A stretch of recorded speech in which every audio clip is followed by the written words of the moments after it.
नमस्कार दोस्तों, मैं हूं नितिन गुप्ता, आपका SEBI registered mutual fund distributor, मतलब एक तरीके से फाइनेंशियल एडवाइजर। तो चलिए, एक लाए हैं हम ये इन्वेस्टमेंट अवेयरनेस प्रोग्राम। लोगों को जागरूकता अभियान है ये। लोगों को, निवेशकों को जागरूक करना, बेसिकली एक लेमैन, एक आम इंसान को भी इस मार्केट में निवेश करने की सलाह देना बेसिकली है। लोगों को जागरूक करना, कैसे इन्वेस्टमेंट की जाती है, कैसे प्लानिंग की जाती है, कैसे वेल्थ बिल्डअप की जाती है। क्योंकि बेसिकली लोगों को पहले होता था, बेसिकली लोगों को पास माइंडसेट होता था, पहले लोगों को यही समझ थी कि गोल्ड होता है, घर होता है जो जो उनके टाइम पे एसेट्स थे पहले के जमाने में, उसमें वो निवेश करके चलते थे। लेकिन अब हो चुका है डिजिटल फाइनेंशियल एसेट्स आ चुके हैं बेसिकली, है जो पहले भी थे बेसिकली, लेकिन लोग अवेयर नहीं थे, जैसे काफी सारे हैं। तो उन्हीं के बारे में आज बात करने वाले हैं, क्योंकि बेसिकली लोगों को लगता है कि बिजनेस करके ही पैसा बनाया जाता है, लेकिन नहीं। लोग अच्छा है, ये काबिल है, बिजनेस कर रहे हैं, बहुत अच्छी बात है, लेकिन अल्टीमेटली ग्रोथ कहाँ पे होती है? जब उसका पैसा एक जगह निवेश किया जाता है। अगर इस दुनिया में किसी ने भी पैसा बनाया है, अगर मैं बात करूं रियल स्टेट में वेल्थ बनाई है इसकी, जिन्होंने पहले निवेश करके चले, आज से 30 साल 25 साल पहले निवेश करके चले, अल्टीमेटली उन्होंने वेल्थ बनाई, क्योंकि उन्होंने एक जगह निवेश करा कम से कम, और उन्होंने निवेश करके चले। जैसे जैसे टाइम बीता, एक तरीके से एक अमाउंट वो बनता गया, वेल्थ बन गई उनकी एकदम से। तो इस तरीके से होता है जब आप निवेश करके चलते हैं। तो अब इतने सारे ऑप्शन हैं इस मार्केट में, हमें कहाँ पे निवेश करना चाहिए, और सारा खेल, ये चीज आज बात करने वाले हैं। और सारा खेल बेसिकली इसी चीज का, साइकोलॉजी ऑफ इन्वेस्टमेंट, मतलब इन्वेस्टमेंट को लेके क्या साइकोलॉजी रहती है, कैसे वर्क करता है। क्योंकि पैसा हाथ में नहीं, पैसा यहाँ होता है, पैसा दिमाग में होता है। पैसा जब दिमाग में होगा तभी तो पैसा बनेगा बेसिकली। तो इसीलिए ये चीज होने वाली है। तो आज बात करने वाले हैं हम इसी को लेके। तो चलिए बात करते हैं। हमारी वेल्थ बिजनेस अकेडमी है, अगर आप हमारे चैनल से जुड़े तो आप इस चैनल को सब्सक्राइब कर सकते हैं। यहाँ पे बिल्कुल फाइनेंशियली एजुकेशन दी जाती है, और अगर आप हमारे थ्रू भी इन्वेस्टमेंट कर सकते हैं, कंसल्ट कर सकते हैं, कोई भी अपना पोर्टफोलियो रिव्यू भी करा सकते हैं बेसिकली। तो चलिए आज समझते हैं, आगे बात करते हैं। मैंने आपको जैसे जैसे बताया, स्वागत है आपका इन्वेस्टमेंट अवेयरनेस प्रोग्राम में। तो आज मैं आपको अपनी लर्निंग जो मैंने एक्सपीरियंस किया है, सीखा है इस लाइफ में, वो आपसे शेयर करने वाला हूँ बेसिकली। तो चलिए बात करते हैं आज, जो भी आज मैं आपको बताने वाला हूँ, या तो आप 5 मिनट में सीख जाएंगे, या फिर आप पूरी लाइफ टाइम नहीं समझ पाएंगे बेसिकली। क्योंकि सीखने को सिर्फ 5 मिनट की चीज है, बहुत छोटा सा कॉन्सेप्ट है, लेकिन लोगों को पूरी जिंदगी ये चीज समझ नहीं आता। अगर वेल्थ बनानी है किसी को, मैं बताता हूँ, अगर वेल्थ बनानी है किसी को, वेल्थ बनाने में सिर्फ 15 साल लगते हैं, लेकिन वेल्थ बनती कैसे है उसे समझने में लोगों को 20 साल 25 साल लग जाते हैं बेसिकली। तो ये होता है बेसिकली। तो चलिए आज बात करते हैं। तो अब मैं बात करता हूँ, जितना आप पैसों के लिए मेहनत करते हैं, क्या पैसा भी आपके लिए उतनी मेहनत कर सकता है? कभी आपने सोचा है, you work hard for your money, but does your money work equally hard for you? आप नो 9 to 5 जॉब करते हो, या बिजनेस करते हो, 365 दिन जॉब बिजनेस करते हो, आप हैं 7 दिन बिजनेस करते हो, हैं जितनी आप मेहनत कर रहे हो पैसा कमाने के लिए, क्या पैसे को भी ऐसी जगह लगा सकते हैं हम जहां पर पैसा भी आपके लिए काम कर सके, पैसा भी आपके लिए 24 घंटे काम कर सके? अगर आप सो रहे हो तब भी पैसा आपके लिए काम कर रहा है, तब भी आपका पैसा बन रहा है बेसिकली। तो ऐसी ही चीज है बेसिकली जिस पे हम बात करने वाले हैं। अब मैं आपसे एक क्वेश्चन पूछता हूँ, is money everything in life? क्या पैसा ही सब कुछ होता है लाइफ में? तो काफी लोग बोलते हैं कि money is not everything in life, money does not matter. लेकिन आज के टाइम पे मैं बता दूं, पैसा ही सब कुछ है आपकी लाइफ में बेसिकली। तो वॉरेन बफेट बोलते हैं कि money is not everything, make sure you earn a lot before speaking such nonsense basically. तो ये मतलब उन्होंने कहा है, मतलब ये सेंस बोलने से पहले कि पैसा सब कुछ नहीं होता, इतना पैसा आपने कमा रखा हो, इतना पैसा आपकी जेब में हो, तभी ये सेंस बोली जा सकती है। तो इसीलिए तो एक एवरेज रिटेल इन्वेस्टर की प्रोफाइल कैसी होती है, मतलब जो आम निवेशक होता है बेसिकली, वो क्या गलती करता है और उसकी प्रोफाइल कैसी होती है, तो उसी पे बात करने वाले हैं। चलिए बात करते हैं। लोगों को ज्यादातर नॉलेज होती है, इन्वेस्टमेंट ऑप्शंस की नॉलेज होती है, लेकिन उन्हें कहाँ पे इन्वेस्टमेंट करना है, उनका रिस्क एपिटाइट क्या है, उन्हें कैसे निवेश करना है उसमें, क्या वो प्रोडक्ट, क्या वो एसेट उनके लिए सुटेबल है या नहीं है, इस चीज के लेके वो क्लियर नहीं होते बेसिकली। उन्हें पता तो है कि गोल्ड है, सिल्वर है, एफडी है, प्रॉपर्टी है, ये सारे निवेश करने के ऑप्शन है, लेकिन कहाँ पे उन्हें निवेश करना है, क्या उनकी रिस्क एपिटाइट है, ना उनके पास टाइम पीरियड है, कैसे उन्हें वेल्थ बनानी है, ये सबको उन्हें बताएगा बेसिकली। तो इस चीज की नॉलेज नहीं होती उन्हें बेसिकली है, और ज्यादातर वो रिलाई कर लेते हैं एजेंट्स पे, सीए पे, रिलेटिव फ्रेंड से। मतलब किसी दोस्त ने कह दिया कि यहाँ पे निवेश कर ले, तो वो वहां पे निवेश कर लेते हैं। या फिर रिलेटिव्स ने, रिश्तेदार ने कहा कि हमने यहाँ पे जमीन ली है, आप भी यहाँ पे जमीन खरीद के रख लो, यहाँ पे अच्छा भाव बढ़ेगा, तो उन पे रिलाई करके चलते हैं बेसिकली। और एजेंट्स पे, इंश्योरेंस एजेंट्स, बैंक के एजेंट्स आते हैं जो आपको उन पे रिलाई कर लेते हैं कि, लेकिन उनसे वेल्थ नहीं बन पाती बेसिकली। लोगों की प्रोफाइल यही होती है कि लोग इन पे रिलाई ज्यादा करते हैं।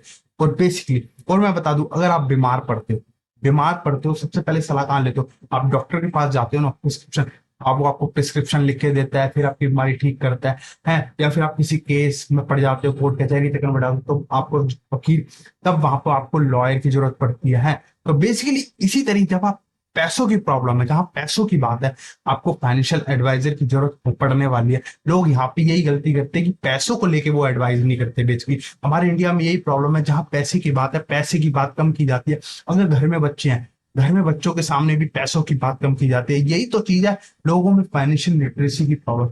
मतलब उनको फाइनेंशियल लिटरेसी नहीं है, बच्चे की ग्रोथ भी नहीं हो पाती फाइनेंशियल लिटरेसी को लेके बेसिकली। तो स्कूल में ये एजुकेशन सिस्टम है ही नहीं हमारा ऐसा कि बच्चों को वहां जागरूक किया जाए, बच्चों को वहां सिखाया जाए, पैसों के बारे में सिखाया जाए, नॉलेज दी जाए। तो ये चीज होती है। और ज्यादातर रिस्क और रिटर्न को लेके क्लियर ही नहीं होते बेसिकली लोग, कि रिस्क लेने पर ही रिटर्न मिलता है बेसिकली। और ये सब उन्हें उन्हें अल्टीमेटली वो रिस्क ले भी रहे हैं लाइफ में, लेकिन उन्हें पता ही नहीं कि हम रिस्क ले रहे हैं। अगर मैं एक एग्जांपल लूं, एक पेरेंट्स है, अगर वो अपने बच्चे को, 3 साल के बच्चे को प्ले स्कूल भेजते हैं, वो अब अपने से दूर भेज रहे हैं उसे, है, बाहर जा रहा है बच्चा, ग्रो कर रहा है, अब कौन बाहर मिलेगा, कैसे बच्चे होंगे, हैं, और फिर वो आएगा बच्चा घर पे, बाहर रह रहा है, उनसे दूर रह रहा है, तो वहां पे रिस्क है, स्कूल जाने लगेगा, फिर स्कूल में बस से आया करेगा, है। तो ये सब रिस्क रहता है भाई। क्या तब तक पेरेंट्स सोचते हैं, लेकिन पेरेंट्स ऐसा रिस्क क्यों ले रहे हैं, अपने बच्चों को अपने से दूर कर रहे हैं, कि ताकि उनकी वहां पे लाइफ बन सके, वहां पे वो ग्रो कर सके, वहां पे कुछ सीखने को मिले। तो ऐसे ही पैसा काम करता है। जब पैसे को आप काम पे लगाओगे, पैसे को ग्रो पे लगाओगे, तो तभी तो वो ग्रो करेगा पैसा, वो बाहर जाके ग्रो करता है बेसिकली पैसा। तो इसी तरीके से आप पैसे को भी निवेश पे लगा सकते हैं बेसिकली, है। तो यही होता है, जब आप रिस्क ले रहे हो तभी तो रिटर्न मिल रहा है। जब आप अपने बच्चे को स्कूल भेज रहे हो, अपने से दूर भेज रहे हो, है, तो तभी तो वो सीख के आ रहा है कुछ आपको, तभी तो उसकी ग्रोथ हो रही है बेसिकली, है। फिर उसके बाद आता है, ज्यादातर लोग ट्रेडिशनल है, जो पीछे सुनते हुए आ रहे हैं अपने दादा दादी से प्रेफर, क्योंकि एफडी बेस्ट है, गवर्नमेंट सेविंग्स बेस्ट है। आज से मैं आपको बता दूं, 1990 से पहले बेसिकली एफडी उस टाइम पे बेस्ट होती थी, उस टाइम पे, क्योंकि एफडी में 13 से 14% का रिटर्न मिलता था। आप अपने घर में पूछ सकते हैं किसी से भी, है, जिसने उस टाइम पे एफडी करा रखी होगी बैंक में, है। गवर्नमेंट सेविंग उस टाइम पे बेस्ट थी, लेकिन आज के टाइम पे एफडी में रेट ऑफ इंटरेस्ट आपको पता है 13-14 से, जैसे जैसे टाइम बीत गया तो अब 7 से 8% रह गया। 8% भी, वो भी सीनियर सिटीजन के लिए रह गया है, वो भी अब रेपो रेट कम होता जा रहा है, गवर्नमेंट कर रही है, तो उससे भी इंटरेस्ट रेट पे फर्क पड़ने वाला है। तो बेसिकली ये चीज रहती है। लेकिन लोग क्या बोलते हैं, लोगों का वही माइंडसेट कि नहीं एफडी बेस्ट है। वो पहले उस टाइम के अकॉर्डिंग बेस्ट थी, उस टाइम में बेस्ट थी, लेकिन आज के टाइम में, आज के सिनेरियो में वो चीज फैमिलियर नहीं है, वहां पे आपका पैसा ग्रोथ नहीं करेगा बेसिकली, है। और जहां बात आती है इक्विटी इन्वेस्टमेंट की, जहां पे अगर इक्विटी मतलब शेयर मार्केट में अगर आप शेयर्स खरीद रहे हो, है, उसे लेके तो अनरियलिस्टिक एक्सपेक्टेशन होती है कि शेयर बाजार में रातों रात अमीर बना जा सकता है, या रातों रात पैसा डूब जाता है। मतलब उस चीज को लेके अनरियलिस्टिक एक्सपेक्टेशन होती है कि 100 रुपए का शेयर खरा है तो अगले दिन ही वो 200 रुपए का हो जाएगा, 300 का हो जाएगा, एक साल में डबल हो जाता है पता। ऐसी चीज की अनरियलिस्टिक एक्सपेक्टेशन करते हैं शेयर मार्केट से लोग, हैं बेसिकली। और उसके बाद आता है कि ओवर कॉन्फिडेंस। थोड़ी थोड़ी थोड़ी नॉलेज, कहते हैं ना, a little knowledge, little learning is a dangerous thing. मतलब अगर थोड़ी सी आपको नॉलेज मिल जाती है तो वो डेंजरस होती है। तो इसीलिए, तो बेसिकली इस चीज को लेके अगर उन्हें थोड़ी सी नॉलेज मिल जाती है तो वो ओवर कॉन्फिडेंस हो जाते हैं। जैसे अगर मैं बात करूं, मीडिया को थोड़ी थोड़ी नॉलेज है, लेकिन जो डॉक्टर है, जो एक्सपर्ट है, जो हार्ट स्पेशलिस्ट है, उसे हार्ट के बारे में बिल्कुल स्पेशलाइजेशन है। मतलब वो एक्सपर्ट है हार्ट को लेके, अगर वो हार्ट की सर्जरी वगैरह करता है तो वहां पे उसे एक्सपर्ट है, वहां पे उसे थोड़ी नॉलेज नहीं है कि उसने थोड़ी सी नॉलेज ली, वो हाथ हाथ भी ठीक कर देगा, पैर भी ठीक कर देगा, हार्ट भी ठीक कर देगा, आंख भी ठीक कर देगा, नहीं। जब डॉक्टर की पढ़ाई होती है तो वो एक में स्पेशलाइजेशन बनते हैं बेसिकली। कोई आंखों में बनता है, कोई हार्ट का बनता है, कोई मतलब न्यूरोलॉजिस्ट बनता है बेसिकली। तो इस तरीके से डॉक्टर की भी स्पेशलाइजेशन होती है। तो इसीलिए ओवर कॉन्फिडेंस नहीं होते, वो एक्सपर्ट बन जाते हैं बेसिकली, है। और प्रोक्रास्टिनेशन, हमेशा हम चीजों को डिले करते हैं। खासकर इन्वेस्टिंग को लेके कि अभी तो बहुत टाइम है इन्वेस्टमेंट को लेके। तो लेकिन आपको मैं बताने वाला हूँ, टाइम ही बहुत कम होता है हमारे पास इन्वेस्टमेंट को लेके है। तो और फिर बात आती है फोबिया, फाइनेंशियल मैटर्स हैंडल करना फोबिया लगता है उन्हें। बेसिकली जैसे गर्ल्स हैं घर में, गर्ल्स भी आजकल बहुत कमाती हैं, पैसे हैं, अर्न करती हैं वो, लेकिन वो अपने फाइनेंशियल डिसीजंस क्यों नहीं ले पाती? वो भी तो आज के टाइम पे इंडिपेंडेंट हो चुकी है, बिल्कुल इंडिपेंडेंट, तो फाइनेंशियल मैटर लेकिन वो हैंडल नहीं कर पाती। वो बोलती है नहीं, मेरे पापा देख लेंगे, या मेरे हस्बैंड देख लेंगे, या मेरा भाई देख लेगा, वो मैं सिर्फ अर्न करती नहीं। बेसिकली उन्हें फाइनेंशियल मैटर्स भी हैंडल करने आने चाहिए, बेसिकली सबको आज के टाइम पे है। तो चलिए बात करते हैं, यही फोबिया रहता है, यही सारी प्रोफाइल रहती है एक एवरेज रिटेल इन्वेस्टर को लेकर। अगर सपोज एक हाउस वाइफ है, वो फाइनेंशियल मैटर क्यों नहीं हैंडल कर सकती, क्यों नहीं कर सकती है? तो वो भी कर सकती है, आज के टाइम पे हर कोई कर सकता है। तो बेसिकली ये उन्हीं के लिए इन्वेस्टमेंट अवेयरनेस प्रोग्राम, हर कोई जागरूक हो कैसे इन्वेस्टमेंट की जाती है।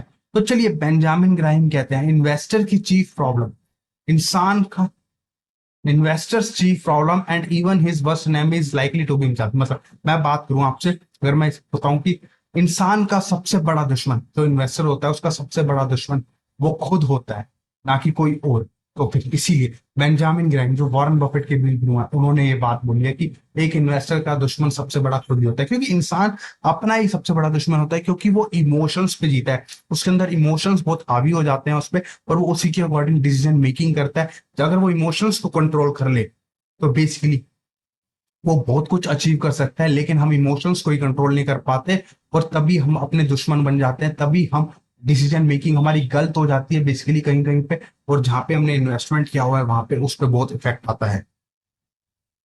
तो अब मैं आपसे पूछता हूँ, आपको पैसा ज्यादा बनाना है कि जल्दी बनाना है बेसिकली है? तो जब वो आज का यूथ है कि उनसे पैसा जल्दी बनाना है, जल्दी बनाना है, जल्दी बनाना है, लेकिन पैसा आज मैं आपको बता दूं, मेरे पास यहाँ पे इस इन्वेस्टमेंट अवेयरनेस प्रोग्राम में कोई मूल मंत्र नहीं है कि पैसा जल्दी कैसे बनता है, लेकिन आपकी लाइफ में पैसा आपको ज्यादा बनाना है, उसका मूल मंत्र है। इस इन्वेस्टमेंट अवेयरनेस प्रोग्राम में आपको पता चल जाएगी पैसा ज्यादा कैसे बनता है, लेकिन जल्दी बनाने का मेरे पास कोई मूल मंत्र नहीं। तो सबके यही सपने होते हैं कि किसी को घर खरीदना है, किसी को अपने बच्चों का फ्यूचर सिक्योर करना है, किसी को अपना रिटायरमेंट अच्छा बनाना है। तो इसीलिए बेसिकली यही सारे ड्रीम्स होते हैं लोगों को पैसों को लेके, ठीक है? तो सबका अपने अपने ड्रीम्स है, तो आज उन्हीं पे बात करने वाले हैं हम बेसिकली हैं। तो जब इन्वेस्टर होता है उसकी लाइफ स्टेजेस कैसे होती है, एक नॉर्मल इन्वेस्टर जो होता है? तो देखिए, सबसे पहले जब वो सिंगल होता है, एक्टिव इनकम, ग्रीन में ये जो ग्रीन है अर्निंग्स होती हैं उसके पास, वो एक्टिव रह के इनकम अर्न कर रहा होता है, कुछ सेविंग कर रहा होता है, सेविंग येलो पोर्शन सेविंग कर रहा होता है, और फिर कुछ खर्चे भी कर रहा होता है, कंजम्पशन कर रहा होता है। फिर जब उसकी शादी होती है, हस्बैंड वाइफ दोनों अर्न करने लग जाते हैं बेसिकली है आज के टाइम पे है। फिर उस वो थोड़ा सेविंग बढ़ाते भी है अपनी है, ठीक है? और उसके बाद उनके खर्चे भी थोड़े बढ़ जाते हैं। फिर उनकी फैमिली बनती है, ठीक है? और उसमें अर्निंग वो थोड़ी और ज्यादा बढ़ाने बढ़ाने लग जाते हैं, अर्निंग थोड़ी और ज्यादा करने लग जाते हैं, और सेविंग भी थोड़ी बढ़ाते हैं कि बच्चों का फ्यूचर सिक्योर करना है, उसके लिए सेविंग और कंजम्पशन खर्चे भी बच्चों के साथ साथ ज्यादा बढ़ जाते हैं, ठीक है? लेकिन उसके बाद जब बच्चों का फ्यूचर सिक्योर कर दिया, बच्चे अब इंडिपेंडेंट हो गए, ठीक है, वो अब सेटल हो गए हैं, अब उन हस्बैंड वाइफ को अब अपना रिटायरमेंट प्लान करना है कुछ। अब उस टाइम पे वो एक्टिवली इनकम नहीं अर्न कर सकते, उनके पास ऐसा सोर्स होना चाहिए कि उनके पास इनकम आए, क्योंकि उस टाइम पे सिर्फ उनका कंजम्पशन बच जाती है, सिर्फ उनके पास खर्चा करना होता है बेसिकली, उनके मेडिकल एक्सपेंसेस, मतलब जो भी उन्हें लाइफस्टाइल मेंटेन करना है वैसे है, तो सिर्फ उस टाइम पे खर्चा करना होता है। तो ये सब करने के लिए, ये स्टेज करने के लिए सिर्फ हमारे पास एक फाइनाइट टाइम है, लिमिटेड टाइम है, जिसमें ये सारी चीजें होनी है बेसिकली है।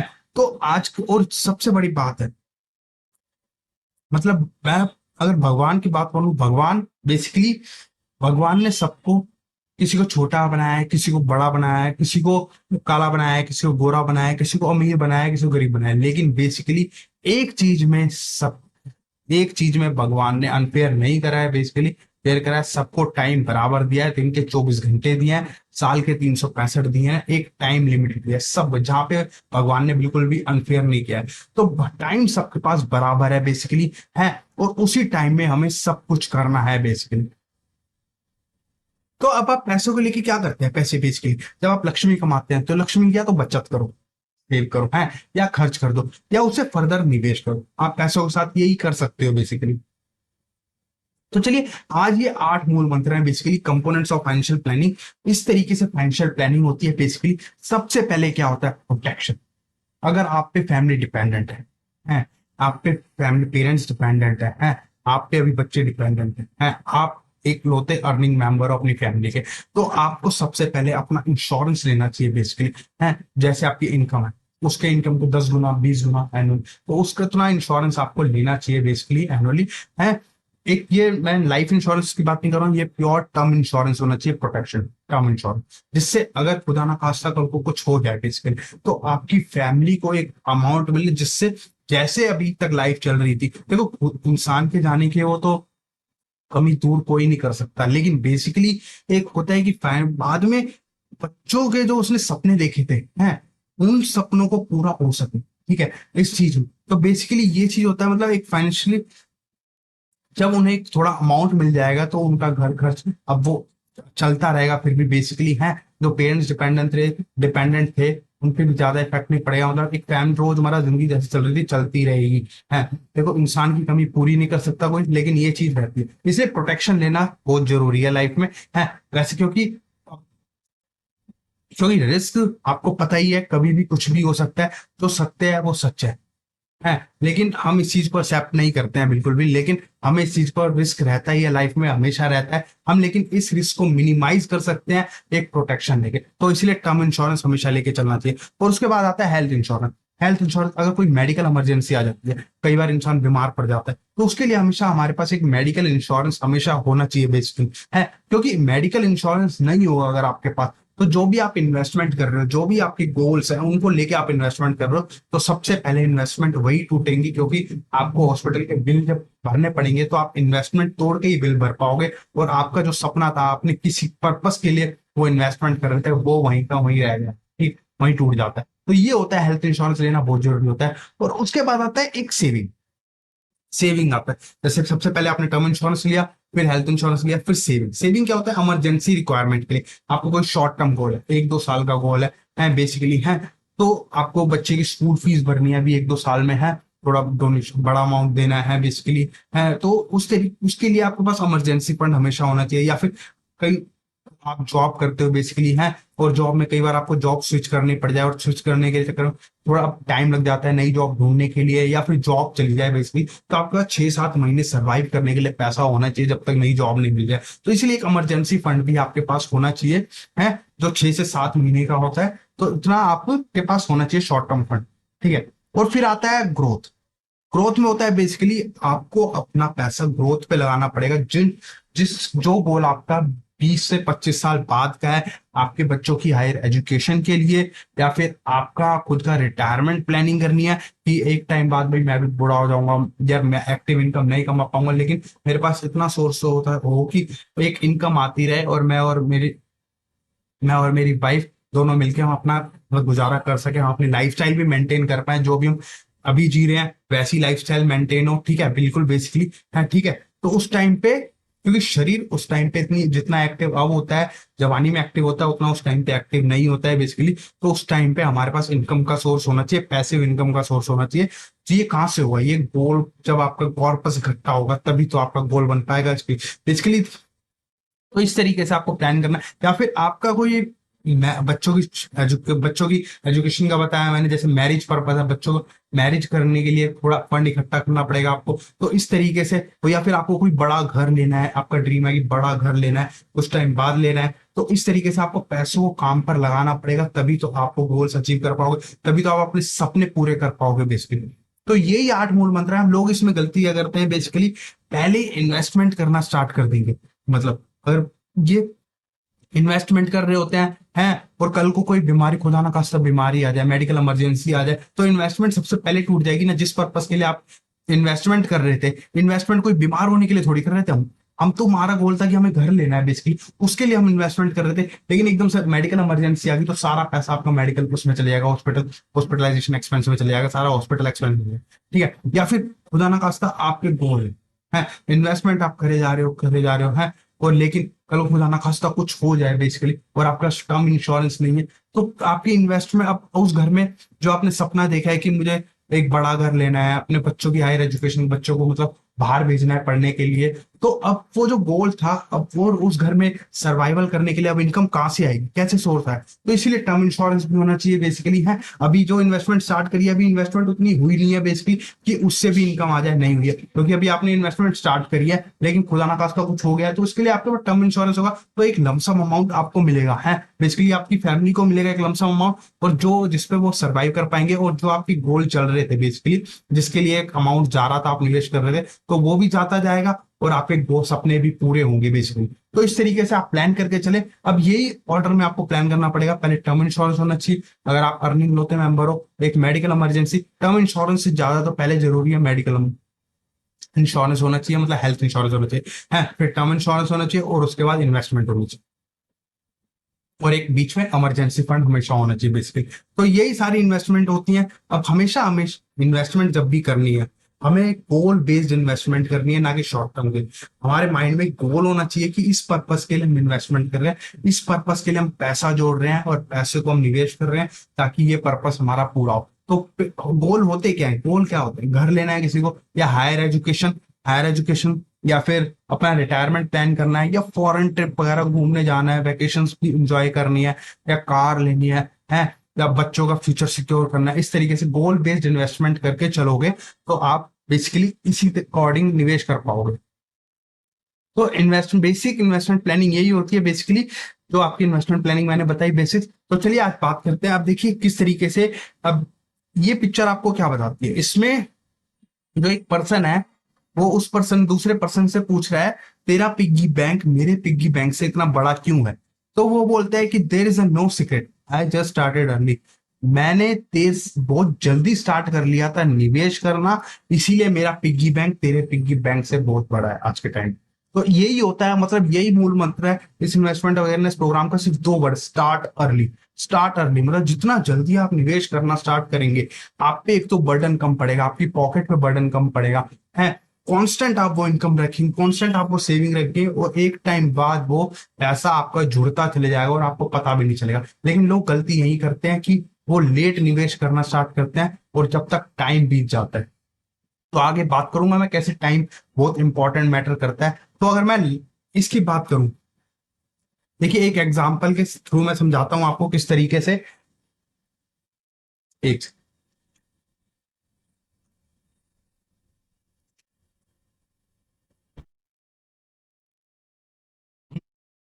तो एक एग्जाम्पल समझते हैं, एक राम होता है एक श्याम होता है। तो राम क्या करता है, राम 25 साल की उम्र में निवेश करना स्टार्ट करता है। वो क्या करता है, वो 11 साल तक निवेश करता है। जब वो 35 साल का हो जाता है, 11 साल तक निवेश करता है, और वो कितना निवेश करता है, हर महीने 5,000 रुपए निवेश करके चलता है वो।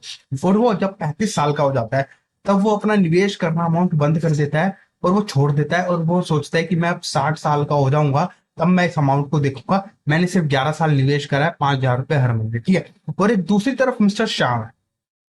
मिस्टर श्याम 40 साल की उम्र में निवेश करना स्टार्ट करता है। जहां राम ने 25 साल की उम्र में निवेश करना स्टार्ट करा, श्याम 40 साल की उम्र में निवेश करना स्टार्ट करता है। मतलब इतना लेट स्टार्ट करता है, और वो 60 साल की उम्र तक निवेश करता है, मतलब टोटल 21 साल वो निवेश करता है बेसिकली। और जहां राम ने 5,000 रुपए महीना निवेश करा, श्याम वहां पे 15,000 रुपए निवेश करना स्टार्ट करता है, 3 गुना उससे ज्यादा, और ज्यादा टाइम, 21 साल तक। तो देखिए यहाँ पे अगर मैं ऊपर से टाइम में प्रेशर देखूं, ऊपर ऊपर से बेसिकली इसमें अमाउंट दिख रहा है कि सबसे ज्यादा अमाउंट बनना चाहिए था शाम का 60 साल की उम्र में। लेकिन देखिए यहाँ पे राम का सबसे ज्यादा अमाउंट बना है। राम ने सिर्फ 11 साल निवेश करा था, 5,000 रुपए, 6,60,000 रुपए, और उसका 60 साल की उम्र में अमाउंट बन गया था 4,80,00,000 रुपए। और जहां श्याम ने उससे 3 गुना पैसा डाले, 5,000 से 15,000 रुपए डाले हैं, और 21 साल तक निवेश करा, 37,80,000 रुपए डाल चुका था। और लेकिन उसका कॉर्पस फिर भी 2,65,00,000 ही इकट्ठा हुआ, क्योंकि उसने अपने पैसों को काम पे नहीं, उसने अपने पैसों को ज्यादा टाइम के लिए काम पे नहीं लगाया, उसने कम टाइम के लिए काम पे लगाया। और जहां राम था, राम ने अपने पैसों को ज्यादा टाइम के लिए लगाया और जल्दी निवेश करना स्टार्ट करा। जल्दी निवेश करने के स्टार्ट से देखिए उसे एक तो कम अमाउंट करना पड़ा स्टार्टिंग में ही है, और शाम को लेट स्टार्ट करना पड़ा, और शाम को ज्यादा अमाउंट इन्वेस्ट करना पड़ा, और उतना कॉर्पस भी नहीं बना पाया जितना वो राम ने बना लिया। तो ये होता है, this is the power of compounding time and compounding work for you. तो चलिए इस तरीके से आपको निवेश करना है, मतलब जितनी जल्दी आप निवेश करना स्टार्ट करेंगे, आपका वेल्थ बन जाएगा, आपका कॉर्पस इकट्ठा होगा। लेकिन लेट करेंगे तो आपको वो कॉस्ट पड़ने वाली है। बेसिकली पता है इन्वेस्टमेंट में सबसे ज्यादा कॉस्ट क्या होती है? टाइम की कॉस्ट होती है। जितना लेट निवेश करना स्टार्ट करेंगे आपको ज्यादा अमाउंट डालना पड़ेगा उस नई कॉर्पस के लिए है। जहाँ 5 साल डिले करा तो आपका अमाउंट डबल हो जाएगा। एक गोल आपको 1 करोड़ अचीव करना है तो आप अगर सपोज मान के चलूं मैं, अगर आपको 1 करोड़ अचीव करना है और आपको 15,000 रुपए निवेश करना है 15 साल तक है, लेकिन वही चीज अगर आप 5 साल डिले कर देते हो तो आपको 30,000 रुपए निवेश करना पड़ेगा उसी 1 करोड़ सेम अमाउंट के लिए। और जहां 5 साल और डिले कर दिया तो वो अमाउंट और बढ़ जाएगा, फिर 60,000 रुपए डालना पड़ेगा आपको। तो ये होता है बेसिकली, देखिए इस तरीके से वर्क करता है। तो ये चीज आपको सोचनी पड़ेगी, समझनी पड़ेगी बेसिकली कि जितना हम लेट करेंगे हमें क्या उसका इम्पैक्ट पड़ने वाला है, कैसे हमारी इन्वेस्टमेंट जर्नी पर इम्पैक्ट करने वाला है। तो cost of delay can be devastating, मतलब देरी की कीमत विनाशकारी हो सकती है बेसिकली। तो एक एग्जांपल लेता हूँ, एक एक साल की कीमत होती है बेसिकली है। तो अगर मैं बात करूं, अगर एक बंद अगर मैं अगर मैं बात करूं अगर 1 साल बात करूं तो उसमें मैं बात करता हूं, अगर जो बंदा एक निवेशक है जैसे 25 साल की उम्र है, अगर वो 25 साल से निवेश ना करके वो 26 साल की उम्र से निवेश करना स्टार्ट करता है, वो सोचता है कि मैं 1 साल डिले कर देता हूँ, मैं 26 साल की उम्र से 10-10 हजार रुपए हर महीने निवेश करूंगा 60 साल की उम्र तक है। और और अभी 1 साल मैं इंजॉय कर लेता हूँ, 1 साल 10,000 रुपए में आईफोन ले आता हूँ या कुछ ले आता हूँ। तो लेकिन मैं आपको बताऊं उसे उसका आईफोन उसे 1,20,000 का नहीं, उसे वो फोन पड़ेगा 73,50,000 रुपया। क्योंकि अगर वो 25 साल की उम्र से निवेश करना स्टार्ट करता 10,000 रुपए हर महीने तो उसका कॉर्पस इकट्ठा होता 6,43,00,000 रुपए। लेकिन उसने 26 साल की उम्र से निवेश करना स्टार्ट करा तो उसका कॉर्पस इकट्ठा हो सकता है 5,70,00,000 रुपए। तो देखिए वो फोन 1,20,000 का नहीं पड़ा, वो फोन उसे पड़ा है 73,50,000 रुपए का। देखिए ये चीज बाद में समझ आती है, जैसे जैसे आपका पैसा कंपाउंड होना स्टार्ट होता है, बाद में एक एक साल बहुत कीमती होता है, एक एक साल में पैसा बहुत तेजी से बढ़ने लगता है। तो वेल्थ क्रिएशन का बेसिकली फॉर्मूला ही होता है जो आपको स्कूल में सिखा दिया जाता है, 9th क्लास में सिखाया जाता है, लेकिन ये आपको अपनी लाइफ में कैसे इंप्लीमेंट करना है ये कोई किसी ने किसी को नहीं बताया आज तक। बच्चों को नहीं बताया, हमें तक नहीं बताया था स्कूल में ये चीज कि कैसे इससे वेल्थ क्रिएशन की जा सकती है। तो ये फॉर्मूला होता है। और सबसे बड़ी बात, इस फॉर्मूले में लोग क्या कंसिडर करते हैं? रिटर्न को। पर है, और बेसिकली रिटर्न पे फोकस करते हैं जब भी आप निवेश करने की बात करेंगे। अगर आप किसी से भी मतलब आप जाती सबसे पहले क्या पूछते हो? क्या रिटर्न मिलने वाला है? लेकिन लोगों को पता नहीं है कि रिटर्न ज्यादा मैटर नहीं करता, मैटर करता है टाइम। टाइम से वेल्थ बनती है बेसिकली, क्योंकि लोग इसे ही सबसे ज्यादा इग्नोर करते हैं। और तो फिर और यही सबसे ज्यादा वेल्थ बनाता है, कंपाउंड इंटरेस्ट। तो रूल नंबर आपको 72 पता होगा, रूल नंबर 72 मैं बताता हूँ। 72 डिवाइडेड बाय जितना आपको रिटर्न मिल रहा है तो is equal to number of times, मतलब उतने साल में आपका पैसा डबल हो जाता है। अगर आप 72 अगर आपको 12% का रिटर्न आता है तो 72 divided by 12 is equal to आएगा 6 साल। तो नंबर ऑफ ईयर्स आ गए 6, तो इसका मतलब है 6 साल में आपका पैसा डबल होगा। अगर आप 1 लाख रुपए निवेश करके चल रहे हो या 10 लाख रुपए निवेश करके चल रहे हो तो 6 साल में आपके वो 20 लाख रुपए हो जाएंगे। इस तरीके से रूल नंबर 72 ये बताता है हमें बेसिकली। तो पावर ऑफ कंपाउंडिंग का चलो एक एग्जांपल उदाहरण के साथ आपसे पूछता हूं मैं। बेसिकली देखिए पावर ऑफ कंपाउंडिंग, पावर बताता हूँ आपको कितनी तगड़ी पावर होती है। अगर आप मैं आपसे बोलूं कि दिन का 1 रुपया अगर हर दिन डबल हो रहा है, पहले दिन वो 1 रुपया, दूसरे दिन 2 रुपया, और तीसरे दिन वो 4 रुपये हो रहा है, और छठे दिन वो और चौथे दिन वो 8 रुपये हो रहा है, और पांचवें दिन 16 रुपये हो रहा है, तो वो महीने के आखिरी तक कितना पहुंच जाएगा? कोई मुझे अगर इसका आंसर दे सकता है कितना पहुंच जाएगा वो आंसर? हजारों में? लाखों में? मैं आपको बताऊं तो वो 30th डे होगा, 30वें दिन वो पहुंच जाएगा। हर दिन वो डबल हो रहा है पैसा, पहले दिन 1 रुपया, फिर दूसरे दिन 2 रुपए, और तीसरे दिन 4 रुपए, चौथे दिन 8 रुपए, तो 30वें दिन पूरे महीना खत्म होने के बाद वो पहुंच जाएगा 53,68,00,000 रुपए। This is a power of compounding. जब पैसा तेजी से, देखिए किस तरीके से बाद में कितनी तेजी से ग्रो कर रहा है पैसा, तो ये होता है पावर ऑफ कंपाउंडिंग। अगर हर दिन पैसा डबल होता है तो यही चीज तो हमें अपनी लाइफ में इंप्लीमेंट करना है कि पैसा कैसे काम करता है। पैसा स्टार्टिंग में काम नहीं करता, पैसा जब एक कॉर्पस बन जाता है फिर वो कंपाउंड होना स्टार्ट कर देता है पैसा बेसिकली।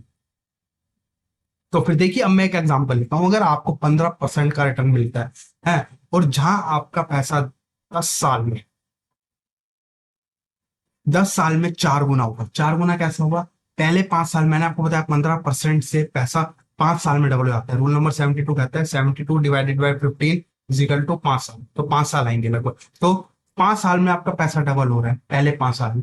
तो पहले आपने 10, टोटल 10 साल का बताता हूँ, तो 10 आपका पहले 5 साल में 1 का 2 हुआ है, फिर अगले 5 साल में 2 का 4 होगा। तो इसलिए पहले 10 साल में जो 4 गुना हुआ पैसा, अब मैं आपसे पूछूंगा अगले 10 साल में वो कितना होगा पैसा, वो अगले 10 साल में 16 गुना हो जाएगा पैसा बेसिकली। तो देखिए 4 का फिर 8 होगा अगले 5 साल, फिर 8 का 16 हो जाएगा, और अगले 10 साल में वो फिर वो 66 गुना हो जाता है टोटल 30 साल में पैसा। तो ये होता है this is the power of compounding. आपको यही समझना है, मतलब रूल नंबर 72, आपको अपनी लाइफ में जितनी जल्दी निवेश करना स्टार्ट करेंगे, थोड़े अमाउंट से निवेश करना स्टार्ट करेंगे, चाहे एक अमाउंट अपने माइंड में एक गोल डिसाइड कर लीजिए, उसके अकॉर्डिंग आप इन्वेस्टमेंट स्टार्ट करेंगे।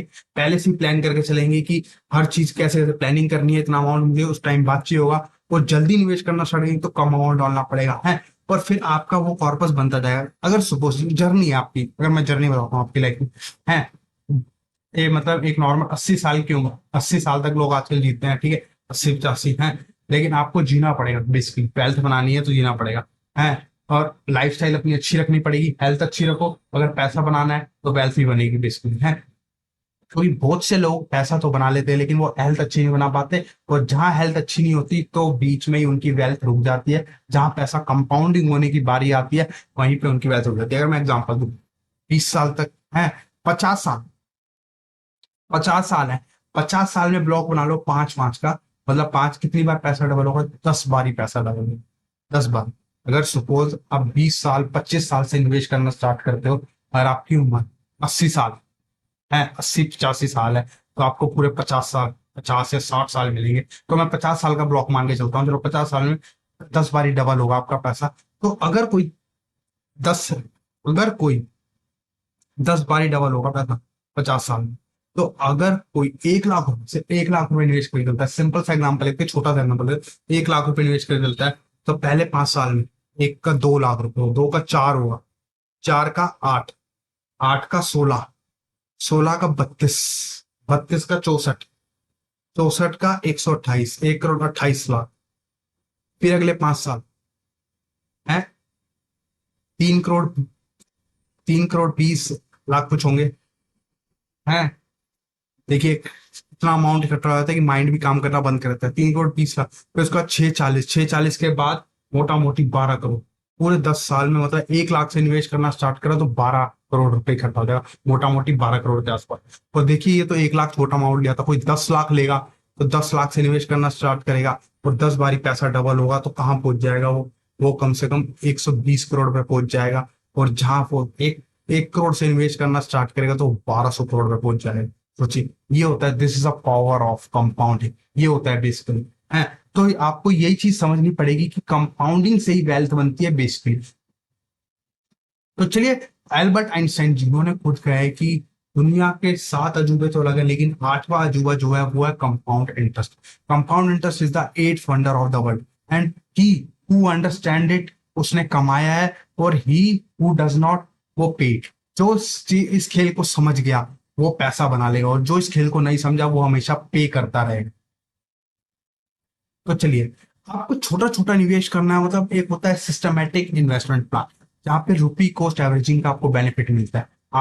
आजकल आप बहुत सुनते होंगे एसआईपी। एसआईपी क्या है? सिस्टमेटिक इन्वेस्टमेंट, जहाँ पे छोटा छोटा निवेश करने से भी एक वेल्थ बन जाती है एक टाइम बाद। तो देखिए, पैसा आपको बनाना है, छोटा छोटा निवेश करके ज्यादा टाइम भी मिलेगा तो आपकी ज्यादा वेल्थ बनेगी है। और एक कॉर्प जिसके पास ऑलरेडी इन्वेस्ट पास्ट की सेविंग्स है, मोटा अमाउंट है, वो मोटे अमाउंट से स्टार्ट कर सकता है, बड़े अमाउंट से स्टार्ट करता है। लेकिन जिसके पास सैलरी आती है, पे चेक आता है, जो हर महीने डिपेंडेंट है, हर महीने पे चेक पे डिपेंडेंट है, तो हर महीने वो निवेश करके चलेगा। लेकिन एक टाइम बाद जब उसका थोड़ा कॉर्पस इकट्ठा हो जाएगा, बिल्ड हो जाएगा, फिर वहां पे वो कंपाउंडिंग होनी स्टार्ट हो जाती है 10 15 साल बाद। तो ये होता है रुपी कॉस्ट एवरेजिंग का बेनिफिट। और रुपी कॉस्ट एवरेजिंग के में आपको बिल्कुल रुपी को एवरेजिंग का बेनिफिट मिलता है। कभी चीज आपको 10 पे मिलेगी, कभी 8 पे मिलेगी, कभी 11 पे मिलेगी, कभी 12 पे। ये सब चीजें आपको आगे मैं बताऊंगा किस तरीके से वर्क करती है बेसिकली है। तो मतलब कहते हैं ना, बूंद बूंद से बनती है गंगा, गंगा से बनता है सागर। समझ गए? जहां से गंगा निकल रही है, गौमुख से निकल रही है, आप पे शायद बूंद बूंद से निकल रही है, और उसके बाद वो गंगा बहते बहते बिल्कुल सागर बन जा रहा है बिल्कुल। तो ये होता है पावर, इस पावर एसआईपी। तो वॉरेन बफेट आप जानती होंगे इन्हें, वर्ल्ड के जाने माने इन्वेस्टर, जिन्होंने निवेश करना स्टार्ट करा था 11 साल की उम्र से, और तब जाके उन्होंने वेल्थ बनाई है बेसिकली है। और उन्होंने जो 99% अपनी वेल्थ बनाई है, उनकी वेल्थ बनी है बेसिकली जब वो 50 साल के हो गए हैं, उसके बाद उन्होंने सारी वेल्थ बनाई है बेसिकली, क्योंकि उन जब वो 50 साल के हुए थे, उनका पहला $1 बिलियन बना था उस टाइम पे पहला $1 बिलियन। लेकिन अगले बिलियन डॉलर बनते चले गए बड़े आराम आराम से। लेकिन पहले के 39 साल टाइम लगा, छोटा छोटा निवेश करा उन्होंने, लेकिन उसके बाद वो रुके नहीं, बहुत तेजी से बस उनका पैसा ग्रो होने लग गया था फिर से। तो ऐसे ही आप अगर छोटी छोटी एसआईपी करके चलेंगे, निवेश करके चलेंगे, जब वो एक कॉर्पस एक अमाउंट पहुंच जाएगा, 50 लाख पहुंच जाएगा, 1 करोड़ पहुंच जाएगा है, तो 1 करोड़ पहुंच जाएगा, फिर उसके बाद कंपाउंड होना स्टार्ट हो जाता है, क्योंकि 1 करोड़ का 5 साल बाद वो 2 करोड़ हो जाता है, और 2 करोड़ का 5 साल बाद फिर वो 4 करोड़ हो जाता है, और 4 करोड़ का 5 साल बाद फिर वो 8 करोड़ हो जाता है। सोचिए, जो 1 करोड़ बनाने में आपको 30 साल लग गए, वही अगला 1 करोड़ बनाने में सिर्फ 5 साल लगेंगे, और अगला 1 करोड़ बनाने में सिर्फ 2.5 साल लगेंगे। देखिए किस तरीके से तेजी से काम कर रहा है। फिर आगे जितना जितना टाइम बीतेगा, जैसे जैसे टाइम बीतेगा, फिर वो महीनों में बनने लग जाएंगे करोड़ रुपए। ये होता है, ये हर किसी ने जिसने इस चीज खेल को समझ लिया। स्टार्टिंग का सबसे बड़ा टफ काम यही होता है कि 1 करोड़ बनाना ही मुश्किल होता है, क्योंकि इसके लिए ऑप्शन हमारे पास क्या है, या तो आप स्टार्टिंग में ज्यादा निवेश कीजिए, जितना आप निवेश करके चल सकते हैं। आपको जरूरत नहीं है अभी 10-15 साल तक, मुझे जरूरत नहीं है पैसे की, मैं सिर्फ निवेश करता जाऊंगा, निवेश करता जाऊंगा, निवेश करता जाऊंगा है। जब वो 10-15 साल बाद अगर वो ज्यादा अमाउंट निवेश करता जा रहा है, हर महीने उसे लग रही है चोट है, मतलब इतना अमाउंट निवेश कर रहा है कि उसके दिल के लग रही है, मतलब बोझ रख के वो निवेश करे जा रहा है, करे जा रहा है, करे जा रहा है 10-15 साल में। और जहां वो 10-15 साल में एक मोटा कॉर्पस इकट्ठा हो गया, 50 लाख इकट्ठा हो गया, 1 करोड़ इकट्ठा हो गया बेसिकली है, फिर वो करोड़ कैसे बनते चले जाते हैं लाइफ में, वो सब पता भी नहीं चलेगा बेसिकली। इतनी तेजी से पैसा उसका ग्रो करेगा। लोग बेसिकली क्या करते हैं, छोटा अमाउंट निवेश करना स्टार्ट करते हैं। वही स्टार्टिंग का ही टाइम होता है, जो स्टार्टिंग का फेज होता है ना, उसमें अगर आपके पास मोटा अमाउंट नहीं है, तो स्टार्टिंग के फेज में जितना अमाउंट डाल सकते हो, निवेश कर सकते हो, निवेश करके चलो, क्योंकि जहां जिस दिन ये कंपाउंडिंग करना स्टार्ट करता है, फिर ये बहुत तेजी से कंपाउंड करना स्टार्ट करता है, फिर पैसा इतनी तेजी से ग्रो करता है बेसिकली। तो देखिए, सेम रिटर्न होता है, सेम रिस्क होता है हर चीज में है। देखिए, 1 लाख पे 12% कमाना मतलब 12,000 रुपए है, वही 10 लाख पे 12% कमाना मतलब 1,20,000 रुपए, और वही 1 करोड़ पे 12% कमाना मतलब 12 लाख रुपए। देखिए, तो ये होता है, कैपिटल जितनी ज्यादा होगी उतना ज्यादा आप अमाउंट बढ़ा पाएंगे। तो बेसिकली हमारी सेविंग के साथ होता है क्या है, इन्फ्लेशन। इन्फ्लेशन सबसे ज्यादा हमारी सेविंग्स को खा जाता है, क्योंकि महंगाई महंगाई हमारी सेविंग्स को खाता जा रहा है अल्टीमेटली। बेसिकली लाइफ में प्रॉब्लम्स यही होती है बेसिकली, जब मनी आप पैसा कमाते हो तो किसी का क्रेडिट कार्ड का बिल है, ईएमआई, ये सभी टेंशन होती हैं, और कोई टेंशन नहीं होती, पैसों से लिंकी टेंशन होती है लाइफ में। किसी पे कर्जा है, किसी को कर्जा चुकाना है, इसी से मतलब फिर वो स्ट्रेस में रहने लगता है इंसान, या टैक्स देना है, तो यही सारे मनी से रिलेटेड ये सारी प्रॉब्लम्स है। तो अब इन्फ्लेशन के साथ क्या होता है बेसिकली, अगर आप 1 लाख रुपए आज रखते हो, 1 लाख रुपए आप घर में रखते हो, सेविंग करते हो, सिर्फ घर में रख लेते हो, बचा के रख लेते हो, तो 20 साल बाद उसकी वैल्यू रह जाती है सिर्फ 31,000 रुपए। मतलब 1 लाख रुपए नहीं रहेंगे, वो 31,000 रुपए रह जाएंगे उस टाइम के हिसाब से। तो सोचिए, आप देखो, मतलब टाइम के साथ आपने निवेश नहीं करा, लेकिन महंगाई आपके 70,000 रुपए उड़ा दिए उसने एक तरीके से। तो ये होता है, इन्फ्लेशन आपकी सेविंग को खा जाती है। और ये इन्फ्लेशन का इम्पैक्ट देखिए किस तरीके से चीजों पे पड़ने वाला है। जो चीज आज 100 रुपए की है, वो 5 साल बाद 134 की हो जाएगी, 100% हो जाएगी। 15 साल बाद 240 की मिलेगी, 20 साल बाद 320 की हो जाएगी। हम इस चीज को लेकर बिल्कुल भी महंगाई को गाली नहीं दे सकते कि महंगाई बढ़े जा रही है, महंगाई हम फिर गवर्नमेंट को गाली दे, नहीं। महंगाई टाइम के साथ बढ़ती ही है। जो इकोनॉमी ग्रो करती है, जिस इकोनॉमी में ग्रोथ दिख रही है, वहां पे अल्टीमेटली महंगाई बढ़ती है। और जहां महंगाई बढ़ती है, अगर आपने निवेश करके नहीं चले हो आप, तो आप पीछे रह जाओगे। और अगर आप निवेश करके चले हो, ऐसे एसेट में निवेश करके चले हो, तो वो आपकी महंगाई दोस्त बन जाती है। बेसिकली आप बोलोगे जितनी महंगाई बढ़ेगी उतनी मेरी वेल्थ बनेगी बेसिकली। तो इन्फ्लेशन देखिए, पिछला डाटा देखते हैं हम, एक ऑन एन एवरेज इन्फ्लेशन 5.5% का लेते हैं लास्ट 25 साल का। तो 1990 में जो पेट्रोल 10 रुपए का होता था, 9 रुपए 84 पैसे का, 2024 में 96 रुपए का पहुंच गया था है।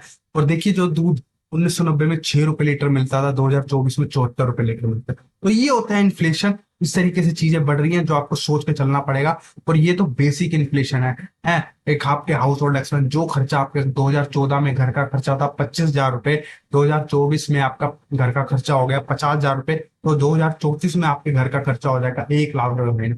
और वही हायर एजुकेशन जो 2014 में 8 लाख रुपए चाहिए होते थे, 2024 में 15,74,000 रुपए चाहिए, तो 2034 में कितने चाहिए होंगे? उसके लिए 30 लाख रुपए करीबन चाहिए होंगे। तो इस तरीके से इन्फ्लेशन बढ़ता जा रहा है, ये चीजें महंगी होनी है।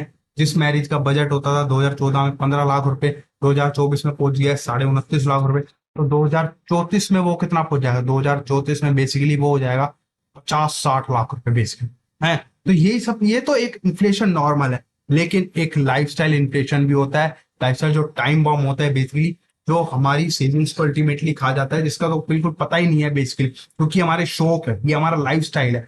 आपको हर साल फोन चेंज करना है बेसिकली, जहाँ पे इन्फ्लेशन का रेट तो 100% है। शूज वगैरह, जूते वगैरह, मतलब आपको एसेसरीज पहनने हैं, कॉलेज की फीस वगैरह, स्कूल की फीस, जहाँ पे इन्फ्लेशन तो वो तो काउंट होता ही नहीं है। जो गवर्नमेंट डाटा रिलीज करती है कि इतने से महंगाई, वो सिर्फ बेसिक चीजों पे महंगाई दर अनुमान लगाती है इतने से बढ़े जा रहा है, लेकिन इन चीजों को कौन काउंट करेगा? ये तो लाइफस्टाइल इन्फ्लेशन है, आपके कपड़े वगैरह ये सब है।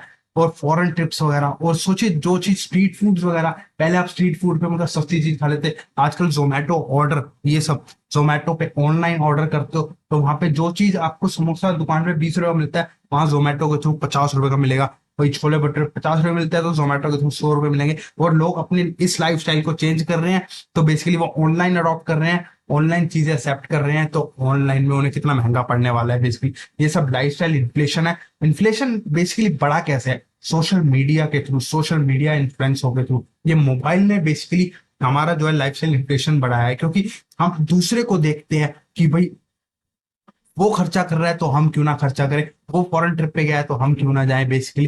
तो ये चीज होता है बेसिकली। तो इसीलिए, क्योंकि इसका बहुत बड़ा योगदान है मोबाइल का, सोशल मीडिया का, जिस जो हमारी लाइफस्टाइल पे इम्पैक्ट कर रहा है, जो हमें बढ़ा रहा है, बल्कि हमारी जेब से पैसे निकलवा रहा है, खर्चे करवा रहा है बल्कि बेसिकली है। पहले के टाइम में होता था, पहले ये सब नहीं था बेसिकली, तो इतना शौक का टाइम नहीं था। लेकिन आज के टाइम पे तो अगर फ्रेंड गया, अगर बीवी को पता चल जाए कि पड़ोसी तुम्हारा दोस्त तो मतलब घूमने गया है, तुम गोवा गया है घूमने, है तो तुम तो कुछ सीखो उससे, तुम भी गोवा जाओ घूमने, है हम कब चलेंगे गोवा?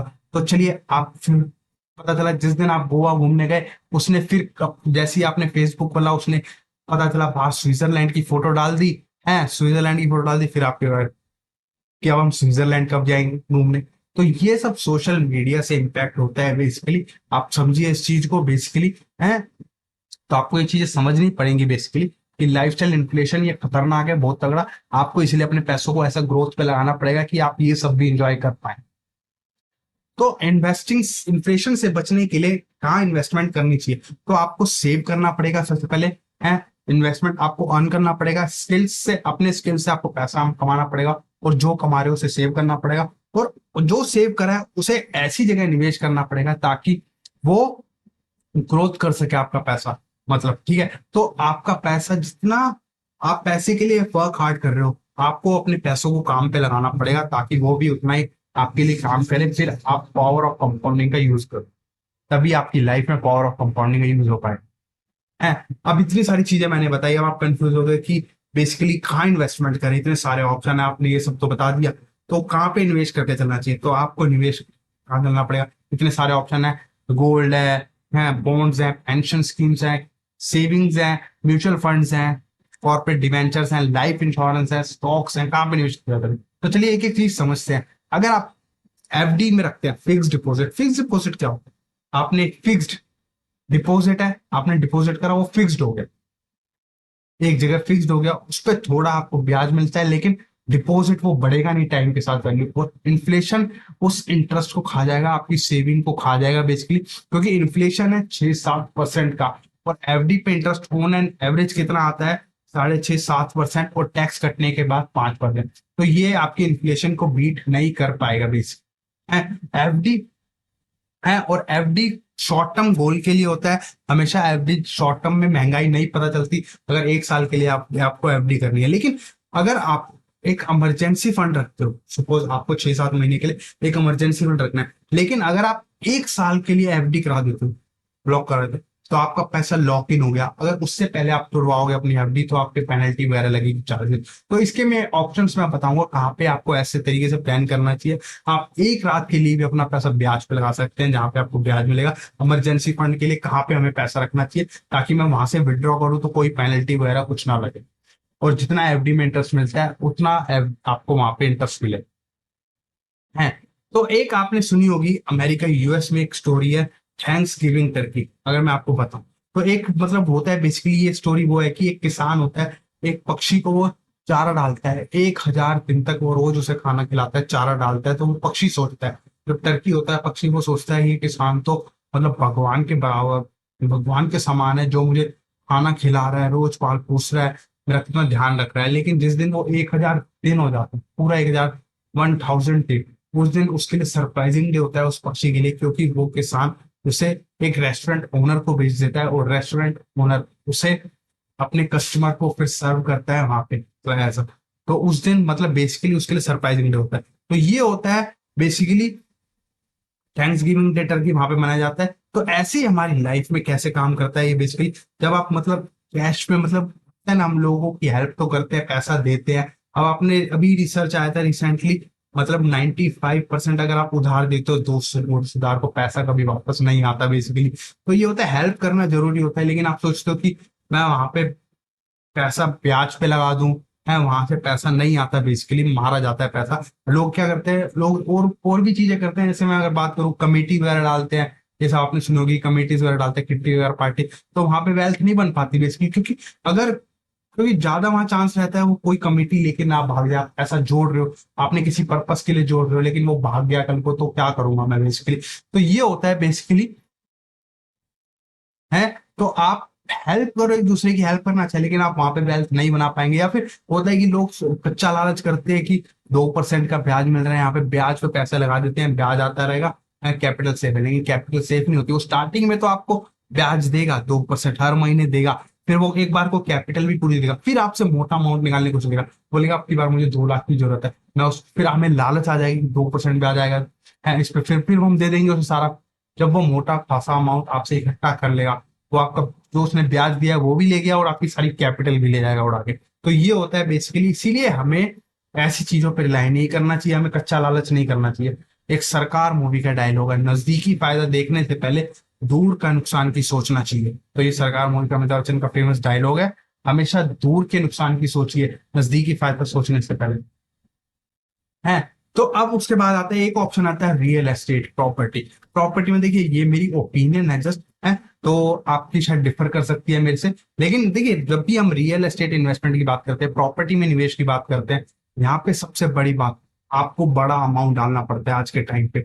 आजकल आप एक छोटी सी आपको प्रॉपर्टी खरीदनी है, टायर 1 सिटी में खरीदनी है, तो कम से कम आपको करोड़ों रुपए निवेश करने पड़े आपके पास है। और अगर आप निवेश करना चाहते हैं, करोड़ रुपए निवेश करना चाहते हैं, तो और आपका करोड़ रुपए नहीं है, तो आपका दूसरा ऑप्शन क्या आता है, फिर आप लोन लेने की कोशिश करते हो, हाउसिंग लोन लेने की कोशिश करते हो, और लोन लेके फिर आप वहां पे ब्याज दे रहे हो बेसिकली, पर इन्वेस्टमेंट करा है आपने, तो आपको वो फायदा अल्टीमेट हो ही नहीं पाता बेसिकली है। और फिर उसके बाद आता है इलिक्विडिटी। कल को आपको जरूरत पड़ेगी बेचने, आपको 1 करोड़ आपने निवेश करा हुआ है, प्रॉपर्टी में निवेश करा हुआ है, और आपको 10 लाख की आज के टाइम की जरूरत पड़ गई है, तो आप ये नहीं कर सकते कि उसका बेडरूम या किचन बेच दो या बाथरूम बेच दो, नहीं, आपको पूरी प्रॉपर्टी बेचनी पड़ेगी।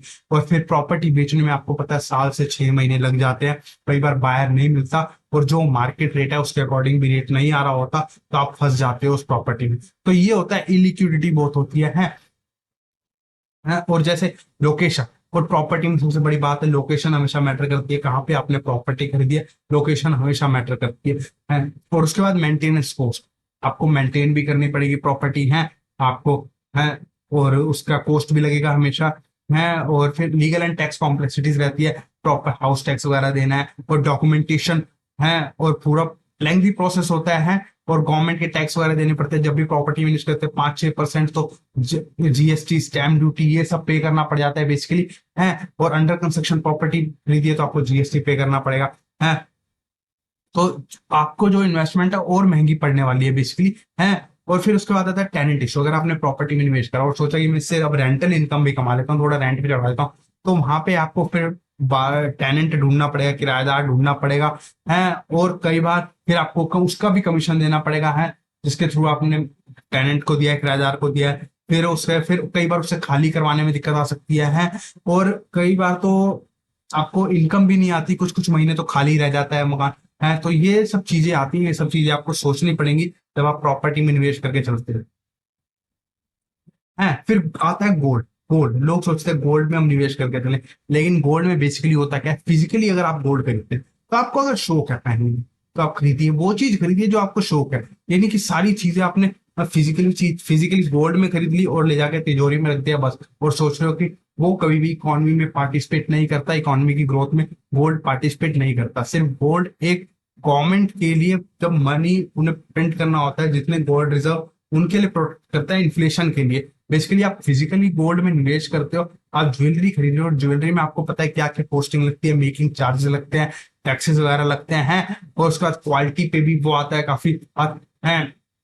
और फिर उसके बाद आप बेचने जाओ, अगर गोल्ड बेचने जाओ तब भी आपको कट के पैसा मिलता है पूरा है। तो आपको अल्टीमेटली उसमें लॉस होता है फिजिकल ज्वेलरी की बात कर रहा हूँ है। लेकिन यही चीज आप डिजिटली करते हो अगर गोल्ड में, गोल्ड ईटीएफ आते हैं आजकल, बेस्ट ऑप्शन है। कुछ टाइम पहले सॉवरेन गोल्ड बॉन्ड आता था, जिसपे साल का 2.5% पर एनम इंटरेस्ट भी आता था, और गोल्ड रेट के अकॉर्डिंग आपकी इन्वेस्टमेंट वैल्यू भी बढ़ जाती थी। और कई कोई रखने का डर नहीं, कोई रेंट लोकर नहीं देना आपको, लोकर का रेंट भी नहीं देना जहां पे आपने गोल्ड रखा हुआ है। ये फिजिकल डिजिटली ये सारा आजकल आपको फाइनेंशियल एसेट्स अडॉप्ट करने पड़ेंगे बेसिकली। तो आप इस तरीके से आप गोल्ड ईटीएफ के थ्रू जा सकते हैं। गोल्ड में अगर निवेश करना है आपको तो गोल्ड ईटीएफ के थ्रू निवेश कर सकते हैं। गोल्ड म्यूचुअल फंड के थ्रू जा सकते हैं, जहां पे एसेट एलोकेशन होता है, जहां पे कुछ पोर्शन आप गोल्ड का भी होता है, डेप्ट का भी होता है, इक्विटी का भी होता है। अभी मैं आगे बात करूंगा डेप्ट और इक्विटी क्या होता है बेसिकली, तो आप उनके थ्रू भी निवेश कर सकते हैं। अब उसके बाद आता है इक्विटी म्यूचुअल फंड वर्सेज डेप्ट म्यूचुअल। डेप्ट म्यूचुअल फंड्स क्या होता है, डेप्ट म्यूचुअल फंड होता है जैसे एफडी। एफडी का मैंने बताया आपने बैंक में एफडी का होता है, ऐसे डेप्ट म्यूचुअल फंड्स होता है जहाँ पे कॉर्पोरेट डिबेंचर्स आ जाते हैं, गवर्नमेंट के मनी मार्केट इंस्ट्रूमेंट्स होते हैं, ट्रेजरी बिल्स होते हैं। तो यहाँ पे ये सर्टिफिकेट ऑफ डिपॉजिट होते हैं जहाँ पे एक एक दिन के लिए पैसा ब्याज पे जाता है। बैंक एक दूसरे से ट्रांजेक्शन कर रहा है लोन ले रहा है एक दूसरे से, तो वो एक तरीके से एक सर्टिफिकेट एक दूसरे को इशू करते हैं, money market instrument bank receipt issue करते हैं। तो उन्हीं में आपका पैसा, अब इनमें हमें अलाउड नहीं होता है कि इंडिविजुअल इन्वेस्टर को अलाउड नहीं होता इन सब में निवेश, लेकिन इंस्टीट्यूशन को अलाउ होता है इन सब में निवेश करने का है, पर उन्हें ब्याज मिल जाता है फिर बेसिकली है। तो जब आप एक एफडी में पैसा डाल रहे हो तो आप एक ही बैंक में पैसा डाल रहे हो, और बैंक का भी रिस्क रहता है। कई बार मतलब पैसा डाला है आपने बैंक, कोई एफडी डूबने का डर रहता है, कहीं बैंक ही डूब गया तो, और बैंक में सिर्फ इंश्योरेंस 5 लाख तक का होता है। लेकिन यहाँ पे आप जब डेप्ट म्यूचुअल फंड्स में लगा रहे हो, निवेश कर रहे हो, एफडी का ही काम करती है, एफडी जितना इंटरेस्ट आएगा इसमें, लेकिन इसमें फ्लेक्सिबिलिटी रहती है। इसमें कोई लॉक इन पीरियड नहीं होता कि इतने टाइम के लिए आपको एफडी करनी पड़ेगी। एक रात के लिए भी आप इसमें आप पैसा रख सकते हो, और 1 रात के लिए आपने पैसा रखा तो 1 रात का आपको ब्याज मिल जाएगा इसमें। आपने 10 दिन के लिए रखा, 10 दिन का ब्याज मिल जाएगा। लेकिन जो आप पैसा सेविंग अकाउंट में रखते हैं, अगर सेविंग अकाउंट में रखते हैं जहां पे सिर्फ 2.5 से 3% का ब्याज आता है, लेकिन आपने डेप्ट म्यूचुअल फंड में रख दिया तो आपको वहां पे 6-7% का ब्याज मिल गया, और जब मर्जी आप विड्रॉ कर सकते हो बेसिकली। तो ये होता है आपने पैसा अपना एक पार्किंग पे लगा दिया, जहां पे पैसा आपके लिए काम कर रहा है, बेसिकली इंटरेस्ट कमा के दे रहा है। और सेविंग अकाउंट में आप रखोगे, आजकल पता है कितने स्कैम होते हैं, डिजिटली स्कैम होते हैं। तो आपका अकाउंट कभी भी खाली हो सकता है। लेकिन जहां आपने निवेश करके छोड़ दिया, एक डेप्ट म्यूचुअल फंड में लगा रखा है, तो वहां से एक चांसेस भी नहीं है, बिल्कुल डिजिटली स्कैम होने के भी चांसेस नहीं है, बिल्कुल 0 चांस है। और हमारी सेबी इतनी वो मतलब स्ट्रिक्ट है इस चीज को लेके, बिल्कुल यहाँ पे ट्रांसपेरेंसी है बिल्कुल हर चीज।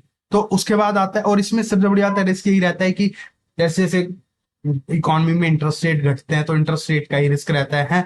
और कई बार मतलब ये रेगुलर इनकम के लिए बेस्ट रहता है, जिसे जैसे गवर्नमेंट एम्प्लॉयज रिटायरमेंट हो जाते हैं, उन्हें इन्वेस्टमेंट करके चलना है, तो वो ये ऑल्टरनेट ऑप्शन ये डेप्ट म्यूचुअल फंड्स वाला भी देख सकते हैं। इसका बैलेंस एडवांटेज फंड ले सकते हैं, वो सब मैं आपको बताऊंगा बेसिकली आगे चल के है। तो किस तरीके से आप निवेश कर सकते हो, आपकी कैपिटल भी प्रोटेक्ट रहती है और रेगुलर इनकम भी जनरेट हो रही है, आप एक इंटरेस्ट इनकम विड्रॉ कर, और टैक्स प्लानिंग में बहुत अच्छी बेनिफिट करता है बेसिकली। तो ये काफी डीपली कॉन्सेप्ट है, अगर आप मेरे से पर्सनली कंसल्ट करोगे तो मैं आपको बताऊंगा ये सब कैसे डीपली, मतलब टैक्स प्लानिंग भी कैसे हो सकती है। एफडी में जहाँ पूरे इंटरेस्ट पे आपको रिटर्न देना पड़ेगा, यहाँ पे आप टैक्स प्लानिंग करके भी कर सकते हो बेसिकली। फिर उसके बाद आता है equity mutual funds. Equity mutual funds क्या होता है बेसिकली, आप दूसरे बिजनेस में निवेश कर रहे हो, दूसरों के बिजनेस में निवेश कर रहे हो, दूसरों के बिजनेस में निवेश करके आप वहां पे इक्विटी खरीद रहे हो उनकी, है। तो जब दूसरों के बिजनेस पे निवेश कर रहे हो, जैसे जैसे वो ओनर उस बिजनेस से कमा रहा है पैसा, है, उसकी वैल्यू बढ़ रही है, उसके शेयर्स की वैल्यू बढ़ रही है, ऐसी ही आपके शेयर्स की वैल्यू बढ़ेगी। तो यहाँ पे ये होता है कि इक्विटी म्यूचुअल फंड में होता है कि आपने 100 कंपनी में निवेश करा, 100 कंपनी में, लेकिन आप खुद डायरेक्ट इक्विटी में करते हो, तो आप खुद अपनी रिसर्च कर रहे हो, खुद एक दो कंपनी में निवेश के चल रहे हो, खुद अपना पोर्टफोलियो बना रहे हो अगर आपको नॉलेज है बेसिकली। लेकिन इक्विटी म्यूचुअल फंड्स के जो होता है कि एक फंड मैनेजर आपके पैसों को मैनेज कर रहा है। आपने अगर 1,000 रुपए निवेश करा है, तो 1,000 रुपए को भी आपके 500 कंपनी में लगा रहा है पैसा, मतलब आप नहीं लगा सकते। आप सिर्फ 1,000 रुपए लगा रहे हो, तो आप नहीं खरीद सकते कि एमआरएफ का शेयर खरीदूंगा। लेकिन जहां आपने 1,000 रुपए डाले, आपके पास एमआरएफ के शेयर्स भी होंगे, आपके पोर्टफोलियो में एमआरएफ की कंपनी के शेयर्स भी होंगे बेसिकली, आपने एमआरएफ की कंपनी में भी निवेश कर रखा हो, तो आपका पोर्टफोलियो पूरा डाइवर्सिफाई हो जाता है एक तरीके से इसकी, है। और लॉन्ग पीरियड में जैसे जैसे कंपनी ग्रो करती है, जैसे जैसे वो अर्निंग कमाती है, पैसा प्रॉफिट कमाती है, शेयर का भाव बढ़ता चले जाता है, और लॉन्ग टर्म में आपको कैपिटल एप्रिसिएशन का बेनिफिट मिलता है, आपकी इन्वेस्टमेंट वैल्यू इसलिए बढ़ती है बेसिकली, है। और इसमें रिस्क यही रहता है कि शॉर्ट टर्म में हाई रिस्क रहता है, वॉलेटिलिटी रहती है मार्केट में, उसी का रिस्क रहता है, वरना over the period long term में हमेशा कैपिटल एप्रिशिएट करती है। और आपको मार्केट फ्लक्चुएशन, जियोपॉलिटिकल टेंशन आती है, कि सेंटीमेंट खराब होता है, तब मार्केट थोड़ी वॉलेटाइल हो जाती है। लेकिन इक्विटी म्यूचुअल फंड में जो निवेश करके बैठा है, जिसका होराइजन है कि मुझे 10 साल बाद के लिए निवेश करना है, 10 साल का पीरियड है, तो 10 साल का निवेश करके चल रहा है, तो उसे 10 साल बाद ही देखना है, 10 साल में उसका पैसा अल्टीमेटली बढ़ ही जाएगा बेसिकली, है, और बढ़ेगा ही 100%, क्योंकि जैसे जैसे हमारी इकोनॉमी ग्रो करेगी, जैसे जैसे हमारी नॉमिनल जीडीपी ग्रो करेगी, वैसे वैसे हमारा पैसा बढ़ता चले जाएगा, है। तो अगर मैं बात करूं लास्ट 44 ईयर्स की, हम अपने सेंसेक्स की जर्नी देखते हैं। जो सेंसेक्स है, हमारी इंडिया को रिप्रेजेंट करता है, हमारी टॉप की इंडियन कंपनीज को रिप्रेजेंट करता है। सेंसेक्स में 30 कंपनी आती है, और सेंसेक्स 100 रुपए से स्टार्ट हुआ था। आज के टाइम पे वो, ये पिछला डाटा है, ये तो काफी पुराना डाटा है, लेकिन 85-80 हजार तक सेंसेक्स पहुंच गया है। और उसके बीच में, उसके दौरान देखिए उसने कितने सारे नेगेटिव इवेंट्स झेले हैं एक टाइम पे, मतलब देखिए उसके बाद क्या क्या हुआ था।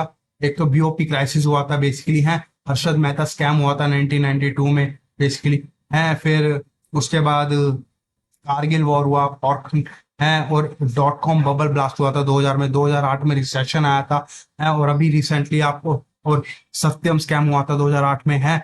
और उसके बाद अभी आपने 4-5 साल पहले देखा, कोविड के टाइम पे मार्केट, कोविड भी आ गया था, पूरा इकॉनमी एकदम से शट डाउन हो गई थी बेसिकली, तब मार्केट पे इम्पैक्ट आया था। लेकिन उसके बावजूद तब इकॉनमी रिकवर करी, वापसी पटरी पर आई, तो उसके बाद मार्केट फिर से अपनी जर्नी पे पहुंच गई। लेकिन देखिए अल्टीमेटली जो सेंसेक्स 1980 से 100 रुपए से स्टार्ट हुआ, वो आज के टाइम पे 85,000 तक पहुंच गया सेंसेक्स।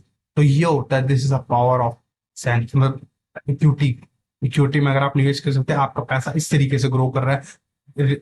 आपको मैं गारंटी श्योर करता हूँ कि इक्विटी से बेस्ट रिटर्न कोई भी एसेट क्लास नहीं देता, क्योंकि इक्विटी एक बिजनेस है। आपको भी पता है कि सबसे ज्यादा पैसा बिजनेस में ही बनता है। तो अगर आपको खुद बिजनेस का एक्सपीरियंस नहीं है, खुद आप नहीं करना चाहते बिजनेस, क्यों सरदर्दी पालेगा, तो आप दूसरों के बिजनेस में निवेश करके चलो। आप मुकेश अंबानी के बिजनेस में निवेश करके चलो। आप एक तरीके से म्यूचुअल फंड के थ्रू आप निवेश करके चलो, तो आप सोच समझ लो कि आपने रिलायंस की कंपनी में ही निवेश करा है। आप मुकेश अंबानी के को पार्टनर हो एक तरीके से। और जब भी मुकेश अंबानी हमेशा आपको यही बोलेगा, आप कभी भी आपके स्पीच में, डियर शेयर होल्डर्स, आपको, क्योंकि आप उस कंपनी में शेयर होल्डर्स हो बेसिकली एक तरीके से। तो इस तरीके से आप भी अपनी लाइफ प्लान कर सकते हो, आप भी अपनी फाइनेंशियल जर्नी प्लान कर सकते हो।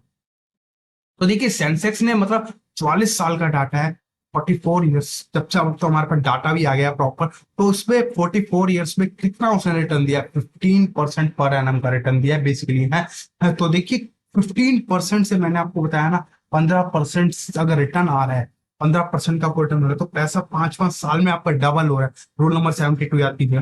तो ऐसे ही आपका पैसा बढ़ता जाएगा। और ये 44 साल अगर इतना रिटर्न दिया है, तो आने वाले अगले 44 साल भी इंडिया ऐसे काम करेगा, इस तरीके से काम करेगा, क्योंकि इंडिया भी डेवलपिंग कंट्री है। जहां इंडिया को $1 ट्रिलियन इकोनॉमी बनने में 60 साल लग गए, वहां दूसरी डॉलर इकोनॉमी बनने में उसे सिर्फ 10 साल लगे हैं बेसिकली, है। तो यही चीज है, अगले मतलब अगले $1 ट्रिलियन इकोनॉमी, और वैसे भी मोदी जी का खुद लक्ष्य है, मतलब अब 2030 तक $10 ट्रिलियन इकोनॉमी बनने का सपना है पूरा 2030 तक इंडिया हो सकता है, तो आपका पैसा भी वहां ग्रो करेगा, बहुत तेजी से ग्रो करने वाला है। तो देखिए हर एसेट क्लास का समझते हैं, अगर ऐसे ऐसे इन्फ्लेशन देखिए 25 साल का डाटा है, 25 साल पहले इन्फ्लेशन अगर 1 लाख से स्टार्ट करा, 1 लाख से इन्फ्लेशन हो गया 4 लाख रुपए, ठीक है, 3 लाख बनना, किसी ने 1 लाख रुपए गोल्ड में निवेश करा, 25 साल में उसका पैसा पहुंच गया 14 लाख 20 हजार रुपए है। और वही किसी ने 1 लाख रुपए पीपीएफ में रखा, उसका 25 साल में पैसा हो गया 7 लाख 36 हजार। वही बैंक डिपॉजिट्स में रखा एफडी वगैरह, तो उसका हो गया 5 लाख 61 हजार रुपए। वही कंपनी डिपॉजिट्स, कॉर्पोरेट डिबेंचर्स होते हैं, कंपनी डिपॉजिट्स होते हैं, उसमें रखा पैसा 7 लाख 8 हजार रुपए। और वही सेंसेक्स निफ्टी इंडेक्स में निवेश करके चला, तो उसका पैसा बन गया 19 लाख 70 हजार, मतलब मोटा मोटी 20 लाख रुपए, 1 लाख 20 गुना उसका पैसा हो गया एक तरीके से। तो ये होता है 25 साल में 20 गुना पैसा होना। तो ये होता है मतलब सबसे ज्यादा एसेट क्लास बेस्ट यही है कि जहां पे आपका पैसा बनता है। तो सब ये थोड़ा वोलेटिलिटी नेचर रहता है इसका, लेकिन आपको मैं बता दूं स्टॉक मार्केट का नेचर ही ऐसे है, वो ऐसे ही जाएगी ऊपर जब भी जाएगी, वो कभी ऐसे नहीं जाएगी, क्योंकि ये प्रकृति ऐसे चलती है। अगर मैं इंसान से पूछूं आपकी हार्ट बीट भी कैसे चलती है, आपकी हार्ट बीट भी तो ऐसे ही चलती है बेसिकली, तो स्टॉक मार्केट भी ऐसे ही चलती है, और अल्टीमेटली ऊपर ही जाना है उसे, चाहे इंसान हो चाहे स्टॉक मार्केट हो, उसे अल्टीमेटली लास्ट में ऊपर ही जाना है। तो चलिए एक rich dad poor dad book है रॉबर्ट क्वास्की की, उनका मैंने एक लिया था एग्जांपल, तो उसमें उन्होंने बताया था कि पुअर जो है, जो गरीब होता है, उसकी हमेशा बैलेंस शीट कैसे होती है।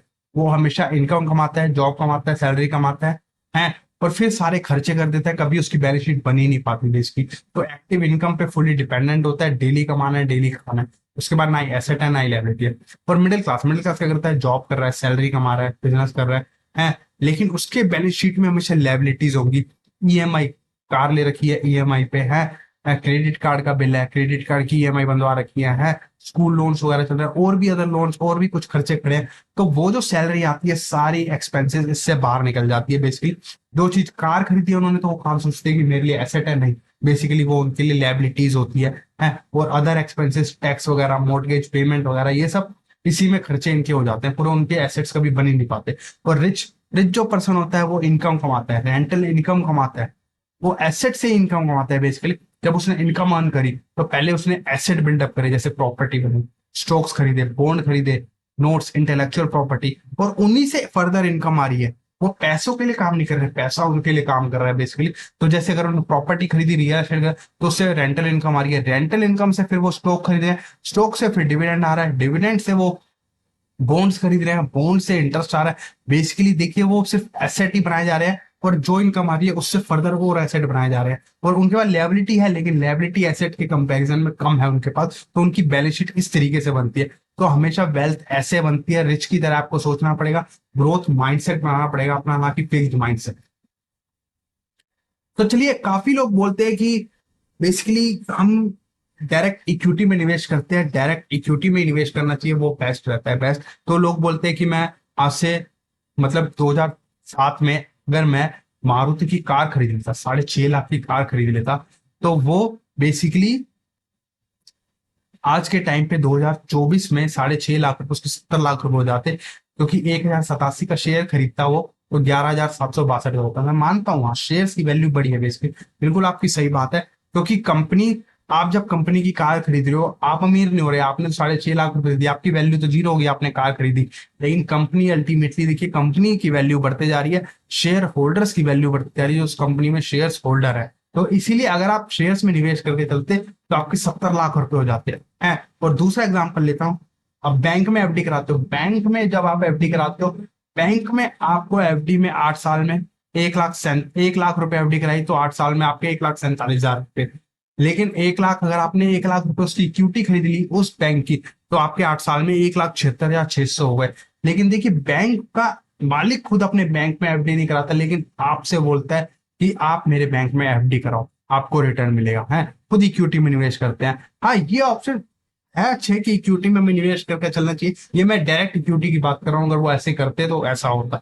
लेकिन डायरेक्ट इक्विटी, अब डायरेक्ट इक्विटी में लोग लगाते हैं कि सारे कंजम्पशन फिर यही चीज है भाई, आप रोजमर्रा जिंदगी में क्या इस्तेमाल करते हो, यही तो कंपनियां, नेस्ले, मैगी वगैरह खाते हो, है, आईटीसी, आशीर्वाद आटा वगैरह, ये सब कंपनी तो बड़ी हो रही है, क्योंकि आप कंजम्पशन, इंडिया कंजम्पशन बहुत बड़ी है, और आपका ये सब आप खर्चा करोगे तो अल्टीमेटली आपकी कंपनी बढ़ने वाली है। अगर सोचो आप स्मोकिंग करते हो या सिगरेट पीते हो तो अल्टीमेटली आईटीसी कंपनी बढ़ रही है, उससे मुनाफा हो रहा है। अगर आप बियर पीते हो तो किंगफिशर कंपनी बढ़ रही है, यूनाइटेड स्पिरिट्स बढ़ रही है, सॉरी यूनाइटेड स्पिरिट्स कंपनी बढ़ रही है। तो इस तरीके से वो अमीर हो रहे हैं, ना कि आप रोज ब्रश करते हो, कॉलगेट करते हो, टूथपेस्ट करते हो तो कॉलगेट कंपनी बड़ी हो रही है, ना कि हम बड़े हो रहे हैं। हम बस अपने दांत घिसे जा रहे हैं और कंपनी बड़ी हो रही है। तो ये चीज होती है डायरेक्ट इक्विटी में। लेकिन डायरेक्ट इक्विटी में जब भी आप निवेश करने की सोचोगे, आप सोचोगे कि नहीं मैं देख लेता हूँ, हाँ कॉलगेट कंपनी बढ़ रही है तो मैं शेयर इसका खरीद लेता हूँ, मारुति खरीद, लेकिन ये सब बहुत सारा रिसर्च करना पड़ता है। तो लेकिन हर कंपनी में आप पर्टिकुलर एक दो कंपनी में सारा पैसा नहीं लगा सकते, आप मोटा पैसा नहीं लगा सकते, क्योंकि आपको रिटर्न और रिस्क भी तो देखना है बेसिकली, है। तो आपके पास अगर डायरेक्ट इक्विटी में आप निवेश करते हो तो आपके पास विजन होना चाहिए, कोई सपना होना चाहिए कि हाँ ये कंपनी जाएगी टॉप की करेगी आने वाले टाइम में। अगर आप विजन देख सकते हो उस कंपनी को लेके कि आने वाले टाइम में ये कंपनी ग्रो करने वाली, और आप में हिम्मत होनी चाहिए उस कंपनी में सारा पैसा झोंकने की, है। और फिर होल्ड करने का पेशेंस होना चाहिए, क्योंकि मार्केट साइकिल ऐसी चलती है, कई बार वो शेयर्स बिल्कुल डाउन ट्रेंड में आ जाती है कंपनी, जब उसकी साइकिल खराब चल रही होती है, जब वो, तो जब इकोनॉमी साइकिल डाउन होती है तब वो उसका पैसा बहुत, मार्केट शेयर प्राइस गिर जाता है, तब आपको पेशेंस रखना होता है काफी लंबे समय के लिए, तभी पैसा बन पाता है। और जब इन तीनों में से मेन यही है कि patience is the rarest of thing, patience ही सबसे कम होते हैं, तभी आप इक्विटी में निवेश कर पाते हो। कि पेशेंस ही नहीं होंगे तो आप इक्विटी में निवेश नहीं कर पाओगे बेसिकली, है। और फिर जब आप इक्विटी में, डायरेक्ट इक्विटी में निवेश कर लोगे तो आप डायरेक्ट रोज मार्केट देखोगे, और मार्केट आपको ऐसे दिखेगी लाल नीली बिल्कुल लाल हरी, तो आप कभी भी बिल्कुल आप डर जाओगे, स्ट्रेस में रहोगे, टेंशन में रहोगे बिल्कुल, तो आप बिल्कुल अपनी वेल्थ नहीं बना पाओगे बेसिकली, अगर आप डायरेक्ट मार्केट देखते हो। और अगर आप डायरेक्ट इक्विटी में निवेश करते हो तो आपका सबसे बड़ी बात है टाइम होना चाहिए, डायरेक्ट इक्विटी नॉलेज होनी चाहिए, आपको बैलेंस शीट पढ़नी आनी चाहिए, आपके पास स्किल्स होने चाहिए, कौन से स्टॉक्स आइडेंटिफाई करने करने हैं, कौन से स्टॉक्स आगे अच्छे करने वाले हैं। और आपके पास रिसोर्सेज होने चाहिए, मतलब जैसे आपको प्रमोटर से बात करनी है, आपको पूछना है कि उस प्रमोटर से कि कैसे करोगे, आप कैसे काम करोगे। लेकिन ये चीज कहाँ से आएंगी, रिसोर्सेज ये सब नहीं होते आप लोगों के पास, तो ये सब हमारे पास नहीं है बेसिकली, टाइम नहीं है, नॉलेज नहीं है स्किल्स भी नहीं है जैसे जब हम मार्केट एक्सपर्ट नहीं है तो हम कैसे निवेश करें इसमें। तो फिर इसके लिए सबसे बेस्ट ऑप्शन आता है म्यूचुअल फंड, सही है, क्योंकि म्यूचुअल फंड के थ्रू आप निवेश करते हो। म्यूचुअल फंड में एक फंड मैनेजर होता है जो आपके पैसों को निवेश करता है, जो आपके पैसों को 1,000 500 कंपनियों में निवेश करता है, उसके पास सारे रिसोर्सेज होते हैं। वो प्रमोटर से पूछने का उसके बाद राइट होता है, बिल्कुल प्रमोटर से वो पूछ सकता है कि तुम्हारी कंपनी क्यों नहीं परफॉर्म कर रही है, मैं क्यों तुम्हारी कंपनी में निवेश करके चलूं, है। लेकिन हम एक आम निवेशक नहीं कर सकता, लेकिन म्यूचुअल फंड के फंड मैनेजर वो सब कर सकते हैं। वो सारी एएमसी कंपनी जो फंड मैनेजर होते हैं उन सब का रिसोर्सेज होते हैं ये सब, तभी वो पैसा आपका निवेश करके चलते हैं। और सेबी इतनी रिस्ट्रिक्ट है क्योंकि इन्वेस्टर का पैसा वो लगा रहा है एक तरीके से, तो पूरा सेबी उस पर रिस्ट्रिक्शन रहता है, पूरी लिमिटेशन है उसकी, कहीं पैसा आपका डूबो ना दे इसीलिए। तो म्यूचुअल फंड किस तरीके से वर्क करता है, म्यूचुअल फंड आप देखिए, इन्वेस्टर हो आप फंड मैनेजर को पैसा देते हो, अपना फंड मैनेजर सिक्योरिटीज में इन्वेस्ट करता है, शेयर्स में निवेश करता है 100 कंपनी में थोड़ा थोड़ा निवेश करता है। वो आपके एक ही पैसों को 100 जगह डाइवर्सिफाई करता है, 100 में से 30 कंपनी चलेंगी, 30 कंपनी थोड़ा कम चलेंगी, और 30 कंपनी बहुत अच्छा परफॉर्म करेंगी। तो इस तरीके से ऑन एन एवरेज रिटर्न आपका आता है बेसिकली, और जो वो रिटर्न आता है वो सारा पास बैक जाता है इन्वेस्टर को, पास बैक टू इन्वेस्टर्स, मतलब सारा इन्वेस्टर को वापस कर दिया जाता है रिटर्न, अपनी नॉमिनल फीस काट के बेसिकली। तो इन्वेस्टर को रिटर्न सारा वापस चले जाता है। तो इस तरीके से आपका पैसा बन रहा है, ना कि फंड मैनेजर का, है। तो ये होता है। और सबसे बड़ी बात, जब आप म्यूचुअल फंड के एडवांटेज ये है कि एक तो प्रोफेशनल द्वारा मैनेज किया जाता है, आपका पैसा लो कॉस्ट पे मैनेज हो रहा है, मतलब एक नॉमिनल फीस पे मैनेज हो रहा है बेसिकली, है। और जहाँ पे इन्वेस्टमेंट इन्वेस्टमेंट करने के लिए रियल एस्टेट की तरह कोई ये नहीं कि करोड़ रुपए चाहिए होते हैं स्टार्टिंग में, नहीं, यहाँ आप 100 रुपए से भी स्टार्ट कर सकते हो, अगर आपका ज्यादा अमाउंट है ज्यादा से भी निवेश कर सकते हो, है। और डाइवर्सिफाई, आपका रिस्क बिल्कुल डाइवर्सिफाई हो जाता है, आपको पोर्टफोलियो डाइवर्सिफाई होकर मिलता है। अगर आपको गोल्ड में निवेश करना है, थोड़ा आप चाहते हो मेरे पास डेप्ट भी हो, थोड़ा चाहते हो आप रियल एस्टेट भी हो, थोड़ा आप चाहते हो इक्विटी भी हो, तो पूरा एसेट एलोकेशन, और थोड़ा आप चाहते हो इंडिया की कंट्री से बाहर की कंपनीज भी मेरे पास हो, एप्पल की कंपनी के शेयर भी मेरे पास हो, मैं चाहता हूँ अमेजोन में भी निवेश करना, माइक्रोसॉफ्ट में भी निवेश करना। तो इस तरीके से आप एसेट एलोकेशन के थ्रू भी निवेश कर सकते हो म्यूचुअल फंड के थ्रू, क्योंकि म्यूचुअल फंड के पास ये सारे ऑप्शन होते हैं। म्यूचुअल फंड सबसे बेस्ट प्रोडक्ट है। इस तरीके से आपका पोर्टफोलियो डाइवर्स होता है। और जब आप बात एसेट एलोकेशन के थ्रू आप निवेश करते हो, जब आपका पोर्टफोलियो डाइवर्स हो जाता है, तो इसमें सबसे बड़ा बेनिफिट ये होता है कि जैसे स्टॉक मार्केट जब गिरती है, जब भी ग्लोबल क्राइसिस आता है, कुछ भी वॉर वगैरह चांस होता है, लेकिन आपके पोर्टफोलियो में अगर गोल्ड भी है, तो सोचिए अगर इक्विटी नीचे गिर जाता है तो सबसे तेजी से गोल्ड भाग जाता है ऊपर, तेजी से एकदम से। तो वही चीज बैलेंस हो जाती है, मतलब इक्विटी इतना गिरा, गोल्ड ऊपर बढ़ गया, और जब इक्विटी वापस चढ़ती है तो गोल्ड थोड़ी वापस नीचे आता है। गोल्ड तो अब ऊपर खिसक गया, अब वो वहां पे अटकेगा थोड़ी दिन, फिर वो धीरे धीरे खिसकेगा। तो इस तरीके से वर्क करता है जब आप एसेट एलोकेशन करके चलते हो, प्रॉपर एसेट को डाइवर्सिफाई करके चलते हो, इन्वेस्टमेंट करके चलते हो। और कई बार फंड मैनेजर ये करते हैं कि कुछ पोर्शन आपका डेप्ट में भी निवेश हो रखा है, तो जब मार्केट इक्विटी नीचे आ जाती है काफी है, कुछ पैसा डेप्ट में से निकाल के फिर इक्विटी में नीचे से खरीदता है वो, बिल्कुल है। जब इक्विटी वापस वर्क करती है, तब इक्विटी बढ़ जाती है, तो वहां से इक्विटी का मुनाफा कमा के है फिर वो वापस डेप्ट में डाल देता है। तो इस तरीके से वो फंड मैनेज करता है, आपका पैसा बनाने की कोशिश करता है, पूरा पैसा आपको बना के देता है, ज्यादा से ज्यादा रिटर्न जनरेट करने की कोशिश करता है, वो रिटर्न करके देता है। और ये सबसे बड़ा बेनिफिट होता है बेसिकली, आपको देखना होगा म्यूचुअल फंड में यही सबसे बड़ा बेनिफिट होता है कि वो आपके पैसों को नॉमिनल फीस पे मैनेज कर रहा है, आपको वेल्थ जनरेट करके दे रहा है। उसका मेन है मकसद इंडेक्स को बीट करके चलना, इंडेक्स से ज्यादा रिटर्न बीट करके देना। और अभी मैं पिछले रिसेंटली ईयर्स का देखूं 44 जो म्यूचुअल फंड इंडस्ट्री है, म्यूचुअल फंड में काफी सारे ऐसे फंड हैं जिन्होंने 21% का सीएजीआर रिटर्न दिया है, कंपाउंडेड एनुअल ग्रोथ रेट 15% का नहीं 21% का। जहां 15% में वेल्थ 5 साल में डबल हो रही है, 18% से 4 साल में डबल हो जाती है, तो 21% से सोचो 3.5 साल में पैसा डबल होते जा रहा है। तो इस तरीके से वेल्थ बनती चली। अब मैं आपको बताता हूँ, अगर आपको देखिए आपके पास ऑप्शन क्या होता है, अगर आपको शॉर्ट टर्म 1-2 साल के लिए निवेश करना है, तो आप कहाँ निवेश करोगे? आप निवेश करके चलोगे डेप्ट में, डेप्ट म्यूचुअल फंड्स, जहां पे इमरजेंसी फंड रखा हुआ है आपने, डेप्ट म्यूचुअल, जहां पे एक इंटरेस्ट इनकम आती रहती है, कोई वॉलिटिलिटी नेचर नहीं रहता, इंटरेस्ट रेट इनकम आ रही है, आपका पैसा सेफ है, आपको जब जरूरत पड़े निकालना। शॉर्ट टर्म के लिए 1-2 साल के लिए, या 2-3 महीने के लिए रखना है, या एक रात के लिए रखना है, शॉर्ट डेप्ट म्यूचुअल फंड। फिर उसके बाद आता है एक रेगुलर इनकम के लिए, आपको चाहिए कि मेरे को एक रेगुलर इनकम भी आती रहे बेसिकली, तो उसके लिए होता है हाइब्रिड फंड, जहां पे बैलेंस एडवांटेज फंड्स होते हैं, जिसमें डेप्ट का भी मिक्सचर होता है, इक्विटी का भी मिक्सचर होता है, आपको उससे थोड़ी थोड़ी इनकम भी आती रहती है, और ओवर द पीरियड आपका कैपिटल भी अप्रिशिएट करता है। फिर उसके बाद आता है एक और फंड कि आपको टैक्स सेविंग करनी है, मुझे टैक्स सेविंग करनी है, तो उसके लिए सबसे बेस्ट ऑप्शन रहता है ELSS fund, equity linked saving schemes. लेकिन इसमें ये रहता है कि 3 साल का लॉक इन पीरियड भी रहता है, लेकिन अल्टीमेटली यहाँ पे थोड़ा टैक्स सेविंग कर सकते हो, आपको एटीसी में डिडक्शन मिल जाती है बेसिकली, है। लेकिन ओवर द पीरियड आपका पैसा यहाँ भी ग्रोथ करता है। और वेल्थ बिल्डअप करनी है आपको, अल्टीमेटली आपको सिर्फ पैसा ग्रो करना है, अपना 20-25 साल के लिए लगाना है, तो अल्टीमेटली सबसे बेस्ट है प्योर इक्विटी फंड। आपको डायरेक्ट इक्विटी सॉरी आपको प्योर इक्विटी में निवेश करना है, प्योर इक्विटी म्यूचुअल फंड में निवेश करना है, जहां पे सारा पोर्शन इक्विटी का हो। तो देखिए एक एग्जांपल लेके चलता हूँ, निपॉन इंडिया म्यूचुअल फंड, ये कोई रिकमेंडेशन नहीं है, जस्ट एग्जांपल बता रहा हूँ। निपॉन इंडिया म्यूचुअल फंड में 26 साल में देखिए 1 लाख रुपए किसी ने निवेश करा, 26 साल में उसके हो गए 2 करोड़ रुपए, पूरे 2 करोड़ रुपए 26 साल में, देखिए तो कितनी वेल्थ बना के दिए, सिर्फ 1 लाख रुपए लगा के छोड़ दिए है, और 26 साल में उसके 2 करोड़ रुपए हो गए। और जहां 10,000 रुपए की किसी ने एसआईपी करी एचडीएफसी फ्लेक्सी कैप फंड में, वो जाके 10,000 रुपए, ये पुराना डाटा है, लेकिन आज के टाइम पे अगर 30 साल होने को आगे इस एचडीएफसी फ्लेक्सी कैप फंड को, सिर्फ 10,000 रुपए की एसआईपी से उसके आज के टाइम पे 21 करोड़ रुपए बन गए। 21 करोड़ रुपए सिर्फ 10,000 रुपए मात्र एसआईपी से। सोचो ये होता है पावर एसआईपी का। अगर मैं बात करूं, देखिए अगर आपके पास एजेंट आते हैं, एक एलआईसी पिक्चर है ये एलआईसी एजेंट की, ये लिखा हुआ है ऊपर, आप पढ़ सकते हो, लाइफ इंश्योरेंस ऑफ इंडिया। लेकिन सोचिए आपका पैसा वो आपको इंश्योरेंस बेचते हैं, आपको इंश्योरेंस बेचते हैं, लेकिन खुद एसआईपी कर रहे होते हैं। और यहाँ पे लिखा है कि देखिए इन्होंने फोटो की के लिए हर कोई अपने घर के बाहर नेम प्लेट अपने नाम की लगाता है, लेकिन इन्होंने अपने घर नाम प्लेट लगाई है रिलायंस ग्रोथ फंड बेसिकली। तो उन्होंने ये 1,500 रुपए की एसआईपी से ये घर खरीदा था। सोचो ये होता है, this is a power of SIP है। और उसके बाद आता है एलआईसी।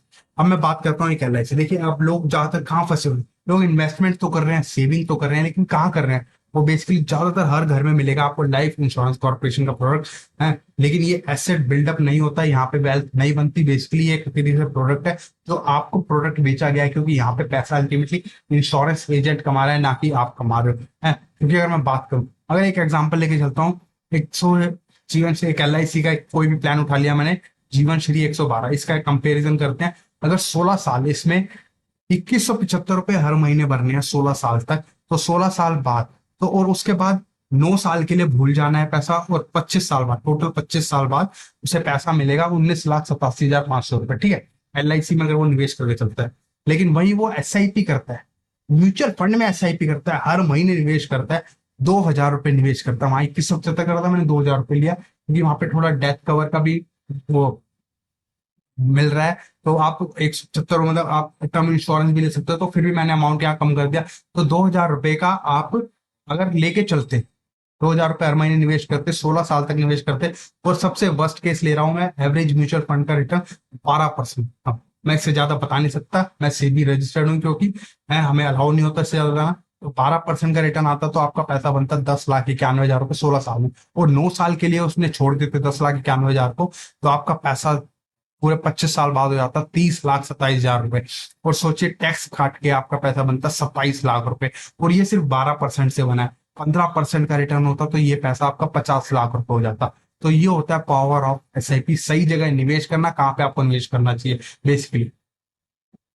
तो इसीलिए हमेशा कोशिश कीजिए कि अपनी SIP स्टार्ट कीजिए, या आपका लमसम पास्ट की इन्वेस्टमेंट है, पास्ट की सेविंग्स है, उसे एक लमसम के तौर पे इन्वेस्ट करिए। अपनी SIP को EMI बांध के चीजें चलिए, बल्कि हमेशा गोल कीजिए कि हर चीज EMI पे ना परचेज करनी पड़े, SIP के करके मैं निवेश करके फिर अपना जो गोल है उसे खरीदूंगा, मैं अचीव करूंगा। चाहे कार लेनी है, चाहे हायर एजुकेशन है, ना कि EMI पे खरीदूंगा, लोन ले लूंगा, पर्सनल लोन ले लूंगा उस पर, और EMI पर करूंगा, नहीं। SIP की आदत डालिए, SIP से पहले पैसा इकट्ठा कीजिए, फिर उसके बाद जो गोल था आपका उस पर्पस के लिए वो खर्च कीजिए। तो ये होता है, ठीक है ना। आज आज कम की SIP चूज करोगे तो कल महंगी EMI चूज नहीं करनी पड़ेगी आपको। तो मैंने अपनी फाइनेंशियल फ्रीडम के लिए किस तरीके से जैसे प्लान किया है, देखिए, चलिए बात करते हैं। जैसे मैं हूं, अब मैंने आज से 2017 में एक 40 लाख का टर्म इंश्योरेंस लेके चला, टर्म इंश्योरेंस लिया LIC वालों का, ठीक है। तो 40 लाख का उस टाइम पे इंश्योरेंस लिया था मैंने 2017 में, आज से, ठीक है, मैं 7-8 साल पहले ही लेके चल दिया था मैंने 40 लाख का है। फिर उसके बाद जैसे जैसे मेरी इनकम बढ़ी, मैंने 50 लाख का और कवर लिया, HDFC का लिया है टर्म इंश्योरेंस है। फिर उसके बाद मैंने अपनी वाइफ का भी लिया, मेरी वाइफ बंद करती है तो उसका भी लिया मैंने 50 लाख का। तो इस तरीके से हमने प्रोटेक्ट कर लिया अपनी फैमिली को, खुदा ना खास्ता अगर कुछ हो जाए तो कम से कम हमारी फैमिली को इतना पैसा मिल जाए कि वो सरवाइव कर सके, वो भी एक अच्छी, जैसी अभी लाइफ जी रहे हैं वैसी अच्छी लाइफ वो जी पाए हैं। और उसके बाद आता है मेडिकल इमरजेंसी। अगर जो हम इन्वेस्टमेंट करके चल रहे हैं, कल को कोई दिक्कत ना हो जाए, कोई हॉस्पिटलाइजेशन एक्सपेंस ना आ जाए, तो हमारी इन्वेस्टमेंट ना तोड़नी पड़े, तो उसके लिए पहले से मैं जैसे मेडिकल इंश्योरेंस लेके चल रहा हूँ, हेल्थ इंश्योरेंस लेके चल रहा हूँ, मैं अपनी वाइफ का, मैं और अपना लेके चल रहा हूँ, अपने बच्चे का लेके चल रहा हूँ। तो इस तरीके से हमने ले रखा है। और एक देखिए, एक इमरजेंसी फंड भी बना के रखा हुआ है मैंने, 2.5 लाख रुपए का कॉर्पस बना रखा है कि कल को कोई इमरजेंसी पड़ जाए, जरूरत पड़ जाए है।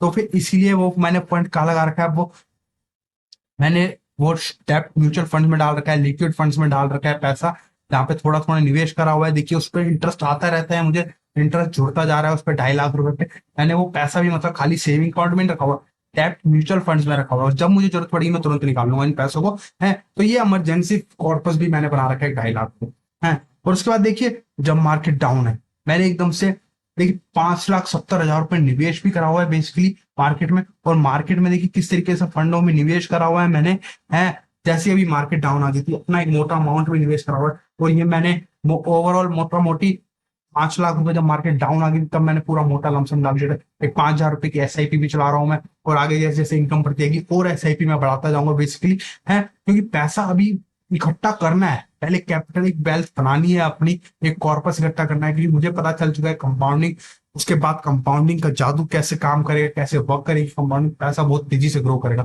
तो मोटा मोटी देखिए, अब देखिए मैं एक एग्जांपल लिखता हूँ। फिर मेरी वाइफ ने भी डाला हुआ है अपना पैसा, उससे है, कुछ अकाउंट मैंने अपनी वाइफ के उसके भी डाल रखे हैं, 2 लाख रुपए डाल रखे हैं, उसने भी लमसम डाल रखा है इकट्ठा, है। तो ये चीज मतलब मोटा मोटी अगर मैंने 10 लाख रुपए आज के टाइम पे म्यूचुअल फंड में निवेश कर दिया है, बेसिकली इक्विटी म्यूचुअल फंड्स में, तो आप सोचिए। और अभी मुझे 20-25 साल तक जरूरत नहीं है, मैंने एक तरीके से अपने रिटायरमेंट प्लान के लिए अभी से पैसा डाल दिया, एक तरीके से सोचिए 10 लाख रुपए डाल दिया, 25 साल बाद क्या हुआ, अगर 5-25 साल में 5 बारी पैसा मेरा डबल हुआ, 25 और टोटल 10 लाख रुपए डाल रखा है, तो पहले 5 साल में 10 का 20 होगा, 20 का 40 होगा, 40 का 80, 80 का 1 करोड़ 60 लाख, 1 करोड़ 60 लाख का 3 करोड़ 20 लाख रुपए।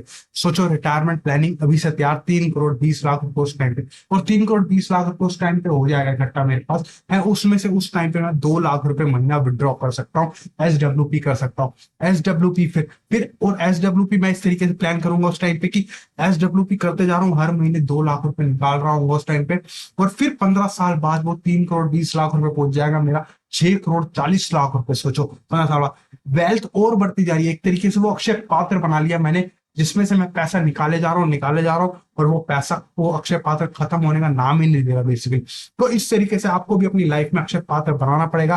पहले स्टार्टिंग में आपको कैपिटल डालना पड़ेगा, उन पैसों को काम पे लगाना पड़ेगा, और जब वो एक बार कंपाउंडिंग करना स्टार्ट कर देगा पैसा, फिर आप उसमें से निकालना स्टार्ट करोगे ना, तो भी वो पैसा खत्म नहीं होने वाला आने वाली पुश्तों। और अगर आपने वो एजुकेशन अपने बच्चों को दे दी, आने वाली पीढ़ी को दे दी, कैसे पैसा बनता है, क्योंकि रिटर्न चाहे उस टाइम पे 15% आए चाहे कम आए, फिर भी आपका पैसा बहुत तेजी से ग्रो कर रहा हो, क्योंकि आप उस टाइम पे फिर लाखों पे नहीं करोड़ों पे आपको रिटर्न मिल रहा होगा, करोड़ों पे आपका पैसा ग्रो कर रहा है एक तरीके से बेसिकली। तो ये चीज आपको सोच के चलनी पड़ेगी, आपको हमेशा शॉर्ट टर्म की नहीं सोचनी, आपको लॉन्ग टर्म की सोचनी है कि मुझे लॉन्ग टर्म में पैसा कितना बनाना है, एक वेल्थ तो बनानी है। मतलब बिल गेट्स का ये खुद का कोट है कि हम गरीब पैदा हुए हैं, इसमें हमारी कोई गलती नहीं है, लेकिन अगर हम अगर हम गरीब मर जाते हैं, सॉरी, तो इसमें हमारी बहुत बड़ी गलती है। तो मरना तो अमीर होके ही है बेसिकली ऐसा तो कुछ करके जाना है कि आने वाली पीढ़ी भी याद रखे। कल जैसे आज के नौजवान बोलते हैं कि अगर हमारे दादा ने ये जमीन ले ली होती तो आज हम भी करोड़पति होते, तो कल को हमारे पोते बच्चे ये ना बोले कि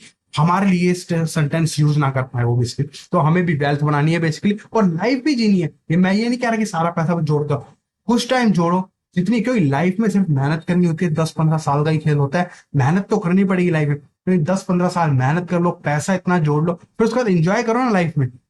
10-15 साल बाद आप थोड़ा पोर्शन निकालोगे भी ना, तो भी पैसा आपका खत्म नहीं होगा वो कभी।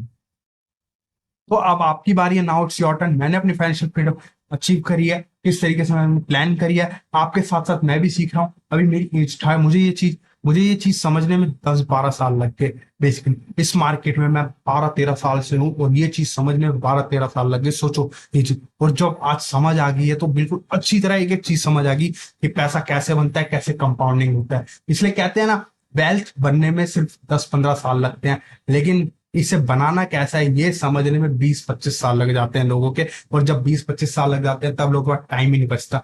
आज मैं मानता हूँ कि मुझे लगता है कि आज मैं बहुत लेट हो गया, कि एक चीज 10 साल पहले कोई बता देता, ये चीज हमें कोई सिखा देता, तो हम आज और अच्छी जो जर्नी आज यहाँ से स्टार्ट करिए, 10 लाख से स्टार्ट करिए, वही जर्नी में आज 30-40-50 लाख से स्टार्ट कर सकता था जर्नी। लेकिन अब करनी है ये जर्नी बेसिकली, और मैं चाहता हूँ ये गलती आप ना करें बेसिकली। अगर आप एजुकेशन ले रहे हो, अगर आप सीनियर सिटीजन हो, अगर आपने एजुकेशन ले लिया, आप समझ गए चीज, हाँ, तो आप अपने बच्चों को सिखाओ कि ऐसे ऐसे वर्क करना चाहिए, आपको ऐसे जोड़ना चाहिए। एक टाइम बाद पैसा धीरे धीरे जोड़ के चलोगे, तो आपका पैसा बिल्डअप हो जाएगा एक टाइम बाद, क्योंकि ये सारी एजुकेशन स्कूल में नहीं दी जाती, गारंटेडली नहीं जाती। यही एजुकेशन लेने के लिए आप अपने बच्चों को यूएस भेजोगे, हार्वर्ड यूनिवर्सिटी में भेजोगे, वहां पे जब यही सिखाया जाता है, एमबीए फाइनेंस में यही सिखाया जाता है पैसा कैसे वर्क करता है बेसिकली। तो आपको जब ये फ्री में एजुकेशन मिलती है, और सिंपल सा गणित है, एक मैथ्स इक्वेशन है कि इतने परसेंट से रिटर्न मिलता है, इतने से मेरी वेल्थ ग्रो हो जाती है, मुझे अपना पैसा कैसे लगाना चाहिए, कहाँ पे ग्रो करेगा मेरा पैसा ज्यादा। कई बार इतना कॉर्पस इकट्ठा हो जाता है, जैसे जापान है, जापान आज के टाइम पे डेवलप्ड कंट्री है, वहां पे सारे सिटीजन है, इतनी वेल्थ उन्होंने बना लिया, वहां पे उनका इंटरेस्ट रेट ग्रोथ बिल्कुल जीरो से होता है, लेकिन उन्होंने वेल्थ अल्टीमेटली बना चुके हैं। अब उन्हें मिले ना मिले, अगर 1% भी रिटर्न मिल रहा है ना उन्हें साल का, तो उसमें भी उनपे इतना सारा पैसा आ रहा है ना बेसिकली। अब यूएस में इंटरेस्ट रेट कम है, 3-4% है, तो वहां पे 4-5% से ही वेल्थ बन जाती है लोगों की बेसिकली। वो 4-5% ही उनके लिए बहुत है, क्योंकि उन्होंने पहले बहुत वेल्थ बना ली है। तो अब इंडिया है, इंडिया में अब ये वेल्थ बनने वाली है। ये स्टोरी अब इंडिया की स्टार्ट हो गई है, क्योंकि हर कंट्री का एक साइकिल आता है। पहले आया जापान का, फिर चाइना का आया, अब आया है इंडिया का। इंडिया में अब आने वाले टाइम में 30-40 साल में जो वेल्थ बनने वाली है ना, उस वेल्थ को आप पिछले 75 साल में आप कंपैरिजन भी नहीं कर सकते, इतनी वेल्थ बनने वाली है इस इंडिया में आने वाले टाइम में। तो आपको अपने इंडिया पे विश्वास रखना पड़ेगा, आपको इस गवर्नमेंट पे विश्वास रखना पड़ेगा, और आगे और भी गवर्नमेंट आएगी, आपको इंडिया पे विश्वास रखना पड़ेगा, इस इंडिया में वेल्थ बनने वाली है। क्योंकि ये इकोसिस्टम ही ऐसा है हमारा। एक अगर आप आज के टाइम पर सोचो, आप वेल्थ नहीं बनाते, आप बोलो क्या निवेश करना, लोगों की मतलब ये भी थ्योरी है कि आज ही जी लो, टुडे लिव, कल किसने देखा है, ये सब कंज्यूमर की थ्योरी है, ये यूएस की थ्योरी है। ये जो लोग प्रोडक्ट बेचने, जो कंपनियां प्रोडक्ट बेचना चाहती हैं लोगों को, वो उनकी थ्योरी है कि आज कल किसने देखा है, आज जियो प्रोडक्ट खरीदो हमारा। वो कंपनियां अमीर हो रही हैं, आपको बेवकूफ बना रही है। ये थ्योरी इन्वेस्टमेंट में नहीं चलती। आपको कस्टमर की तरह नहीं सोचना, आपको कैपिटल की तरह सोचना है कि आप पैसा निवेश कर रहे हो अपना, और मेरी वेल्थ कैसे बनेगी। चार्ली मुंगर कहते हैं कि पहला 1 करोड़ बनाना ही सबसे मुश्किल होता है, क्योंकि है, क्योंकि अगर आपने अपनी जिंदगी में पहला 1 करोड़ बना लिया किसी भी तरह, तो अगला करोड़ बनने में कोई टाइम नहीं लगता। अगला 1 करोड़ बनने में सिर्फ 5 साल लगते हैं, फिर अगला 1 करोड़ बनने में 2.5 साल लगते हैं, फिर अगला 1 करोड़ बनने में सिर्फ 1.25 साल लगते हैं। तो ये होता है बेसिकली, इस तरीके से आपको वर्क करना है, आपको पैसा बनाना है। क्योंकि पहला करोड़ बनाने में लोगों के पसीने छूट जाते हैं, लोग नहीं बना पाते, पूरी जिंदगी मेहनत एड़िया खींचते रहते हैं। लेकिन अगर आप पूरी दिन रात मेहनत करके 1 करोड़ नहीं जोड़ पाएंगे, अगर आप बैंक में डालते जाओगे अपना पैसा, निवेश करके नहीं लगाओगे पैसा, आज के टाइम पे भी वेल्थ उन्होंने ही बनाई है जिन्होंने निवेश करा है। रियल एस्टेट में निवेश करके चले थे 20-25 साल पहले, उन्हें नहीं पता था ऐसा कुछ हो जाएगा, उन्हें नहीं पता था, उन्होंने जंगलों तक में निवेश कर दिया था कि 20-25 साल बाद यहाँ पे कुछ आएगा। लेकिन नहीं, वो जमीन खरीदी थी उन्होंने, उस टाइम पे जमीनें थी उनके पास, तो अल्टीमेटली 25-30 साल बाद उनका पैसा तभी तो बना क्योंकि उन्होंने पैसा कहीं लगा रखा था बेसिकली। और अगर आप आज के टाइम पे अपना पैसा कहीं नहीं लगाओगे, आप सिर्फ बैंक में रखोगे, सेविंग में रखोगे, LIC प्रोडक्ट में रखोगे, जो पीटे नहीं कर पाता कैसे आपको बेवकूफ बनाया जाता है, तो आप वहां पे वेल्थ नहीं बना पाओगे, आप अपने गोल्स को अचीव नहीं कर पाओगे, आप बेसिकली फाइनेंशियल फ्रीडम नहीं हो पाओगे। आप जिंदगी भर फिर महंगाई को कोसोगे कि सही टाइम पे हमें कोई बता देता है, कोई गाइडेंस कर देता। आज मैं बता रहा हूँ, सोचो मैंने ये 12-13 साल लगे मुझे सीखने में ये चीज, और ये सीखना सीखना बहुत आसान है, ये उतारना पड़ेगा आपको, अपने दिल में उतारना पड़ेगा, अपने अंदर उतारना पड़ेगा आपको। बिल्कुल जब जिस दिन आप ये समझ गया, आपके अंदर उतर गया कि कंपाउंडिंग क्या होती है, कैसे पैसा वर्क करता है, उस दिन आप अपने आप ही काम करने लग जाओगे, अपने आप ही पैसा निवेश करने लग जाओगे, और आपका पैसा अल्टीमेटली गारंटीड श्योर हो आप भी वेल्थी बन पाओगे। इस इकोनॉमी में, इस प्लेनेट पे सिर्फ 1% ही रिच हो पाते हैं, क्योंकि वो चीज समझ जाते हैं। 99% लोग नहीं समझ पाते ये चीज होती क्या है, क्योंकि वो आज में जी रहे हैं, उन्हें कल भी जीना पड़ेगा। मतलब आपको सोचना पड़ेगा कि कल तो आएगा ही एक दिन। लोग सोचते हैं ना आज जीने कल किसने देखा है, लेकिन हर हमेशा आज के बाद कल ही आता है, और उस कल की प्लानिंग आपको करके चलनी ही पड़ेगी। तो चलिए अब मैं बात करता हूँ, आपको बताता हूँ कॉस्ट ऑफ डिले। अगर आप आज निवेश नहीं करके अगर आप डिले करते हो जी, अगर मैं सपोज एक एग्जांपल लेता हूँ छोटा सा, 1 करोड़ आपको एक गोल है आपका, 1 करोड़ रुपए, आज आप 20 साल के हो, है आपके पास टाइम है कि 60 साल की उम्र में मुझे 1 करोड़ रुपए चाहिए होगा। तो अगर आप आज से निवेश करना स्टार्ट करेंगे तो आपको सिर्फ 1,000 रुपये महीना निवेश करना पड़ेगा। 40 साल में वो 1 करोड़ रुपए बन जाएगा। महीने का 1,000 रुपये कुछ भी नहीं होता है, 1 करोड़ रुपए इकट्ठा करना है तो आपकी बर्डन पे कांस्टेंट सिर्फ महीने का 1,000 निकलता जाएगा, लेकिन 40 साल बाद वो 1 करोड़ इकट्ठा हो जाएगा। सोचो सोचो, जहां 5 साल डिले कर दिया तो आपको 1,800 रुपये निवेश करने पड़ेंगे फिर 5 साल बाद भाई 1 करोड़ पाने के लिए, और 5 साल डिले कर दिया तो आपको फिर 3,246 रुपये निवेश करने पड़ेंगे है 1 करोड़ बनाने के लिए। और जहां 5 साल और डिले कर दिया तो 58, कैसे कैसे जितना जितना आप डिले करते जा रहे हो, देखो निवेश की अमाउंट बढ़ती जाएगी, और सोचो इतनी इनकम नहीं बढ़ने वाली जितना आप बर्डन बढ़ जाएगा। क्योंकि अल्टीमेटली एक टाइम बाद तो आप जागोगे कि हाँ यार मैंने तो कल के लिए निवेश करना है, लेकिन आप तब आपके पास टाइम निकल जाएगा और फिर ज्यादा अमाउंट निवेश करना पड़ेगा, तो आप निवेश कर ही नहीं पाते। लोगों की यही तो थ्योरी है, जब टाइम होता है तब बोलते हैं कि टाइम बहुत है, तब छोटा अमाउंट डालना होता है, अभी तो बहुत टाइम है बाद में निवेश। और फिर जब आंखें खुलती हैं कि अब निवेश कर लेना चाहिए, तब मोटा अमाउंट निवेश करना पड़ता है, तो बोलते हैं इतना मोटा अमाउंट हम कमाते ही नहीं, आज का टाइम हमारा काम ही नहीं है। तो ये चीज आपको कौन बताएगा, ये चीज मैंने आपको इजिली वे में बता दिया है कि इस तरीके से आपको पैसा बढ़ाना पड़ेगा। कॉस्ट ऑफ डिले बहुत बढ़ने वाला है कि एक एक दिन बहुत कीमती पड़ जाता है। और जब आप अगर 1,000 क्या 1 करोड़ रुपए बना लिए, सोचो 65 जो उसे 1 करोड़ जोड़ने में उसे 40 साल लग गए, लेकिन अगले 5 साल में वो 1 करोड़ रुपए सिर्फ बना लेगा, और अगले 5 साल में, क्योंकि डबल हो जाएगा उसका पैसा एक तरीके से। तो ऐसे 5 करोड़ का गोल है तो उसे 35 साल है उसके पास, अभी 25 साल की उम्र से निवेश करता है तो उसे 9,000 रुपए डालने पड़ेंगे। 5 साल डिले कर देगा तो 16,000 डालने पड़ेंगे। 5 साल और डिले कर देगा तो 30,000 रुपए डालने पड़ेंगे। तो इस तरीके से देखिए आपको सोचना पड़ेगा बेसिकली। देखिए आज निवेश नहीं करेंगे, जितना डिले करेंगे ज्यादा अमाउंट डालना पड़ेगा, फिर आप बोलोगे इतनी इनकम है नहीं, खर्चे बहुत हैं, फिर हम प्लानिंग कैसे करें, हम कैसे निवेश कर सकते हैं, हमारा तो पैसा ही नहीं बचता खर्चा। लेकिन जब आज जल्दी निवेश करना स्टार्ट कर दिया, 10,000 रुपए निवेश करना स्टार्ट कर दिया, 10,000 रुपए कॉन्स्टेंट करते जाओ ना। एक गोल बना लिया आपने कि मुझे इतना गोल चाहिए, तो उसके अकॉर्डिंग एक अमाउंट निकाल लोगे। है अमाउंट आप मेरे थ्रू भी निकाल सकते हो, मेरे से कंसल्ट कर सकते हो। है मैं आपको बता दूंगा इतना आपको एसआईपी करनी पड़ेगी, है या आपके पास लमसम है, इतना लमसम डाल के छोड़ दो। है तो लेकिन फिर वो कांस्टेंट अमाउंट हर महीने कटता रहेगा, आपकी इनकम बढ़ती रहेगी। आप जरूरी थोड़ी है फिर वो इनकम से और बढ़ाओ, आप इंजॉय करो ना लाइफ। एक कांस्टेंट अमाउंट मतलब इनकम, हमें ये स्कूल में ये थ्योरी सिखाई गई है कि income minus expense is equal to saving, लेकिन ये गलत थ्योरी है। स्कूल में हमेशा ये होता है income minus saving is equal to expense. जैसी इनकम आई, सेविंग इतनी बाहर निकल जानी चाहिए, 9,000 रुपए मेरे एसआईपी में जाने चाहिए, उसके बाद जो बचा वो मैं दिल खोल के खर्चा करूंगा बेसिकली। है तो ये होना चाहिए आपकी 9,000 रुपए आपकी फाइनेंशियल प्लानिंग में चले जाने चाहिए। 9,000 में आपका 1,000 रुपए का टर्म इंश्योरेंस हो गया है, 1,000 रुपए आपका हेल्थ इंश्योरेंस हो गया, 2,000 रुपए बचे हैं, बचे 6,000 रुपए, 6,000 रुपए आप एसआईपी में डालो, 10,000 रुपए आपने फाइनेंशियल प्लानिंग कर ली, खत्म हो गई है। अब दिल खोल के खर्चा करो ना, कोई टेंशन है। तो इसीलिए बेसिकली ये चीज है। तो इसलिए कल करे सो आज कर, आज करे सो अब। हम सब अपने गोल के लिए एसआईपी कर रहे हैं, आप करोगे कब? तो स्टार्ट एसआईपी टुडे। तो इसलिए आपका भविष्य आपके हाथ में है। सोच सकारात्मक, कर्म निरंतर, भविष्य उज्जवल। तो नमस्कार दोस्तों, मेरी तरफ से अगर मेरे से कुछ गलत निकला हो तो उसके लिए सॉरी चाहता हूँ, ठीक है ना। अगर मैं आप किसी को ठेस पहुंची हो मेरी बात से, तो कोई कॉन्ट्राडिक्ट करिए कोई स्टेटमेंट वगैरह, तो उसके लिए मैं सॉरी चाहता हूँ, माफी चाहता हूँ। नमस्कार।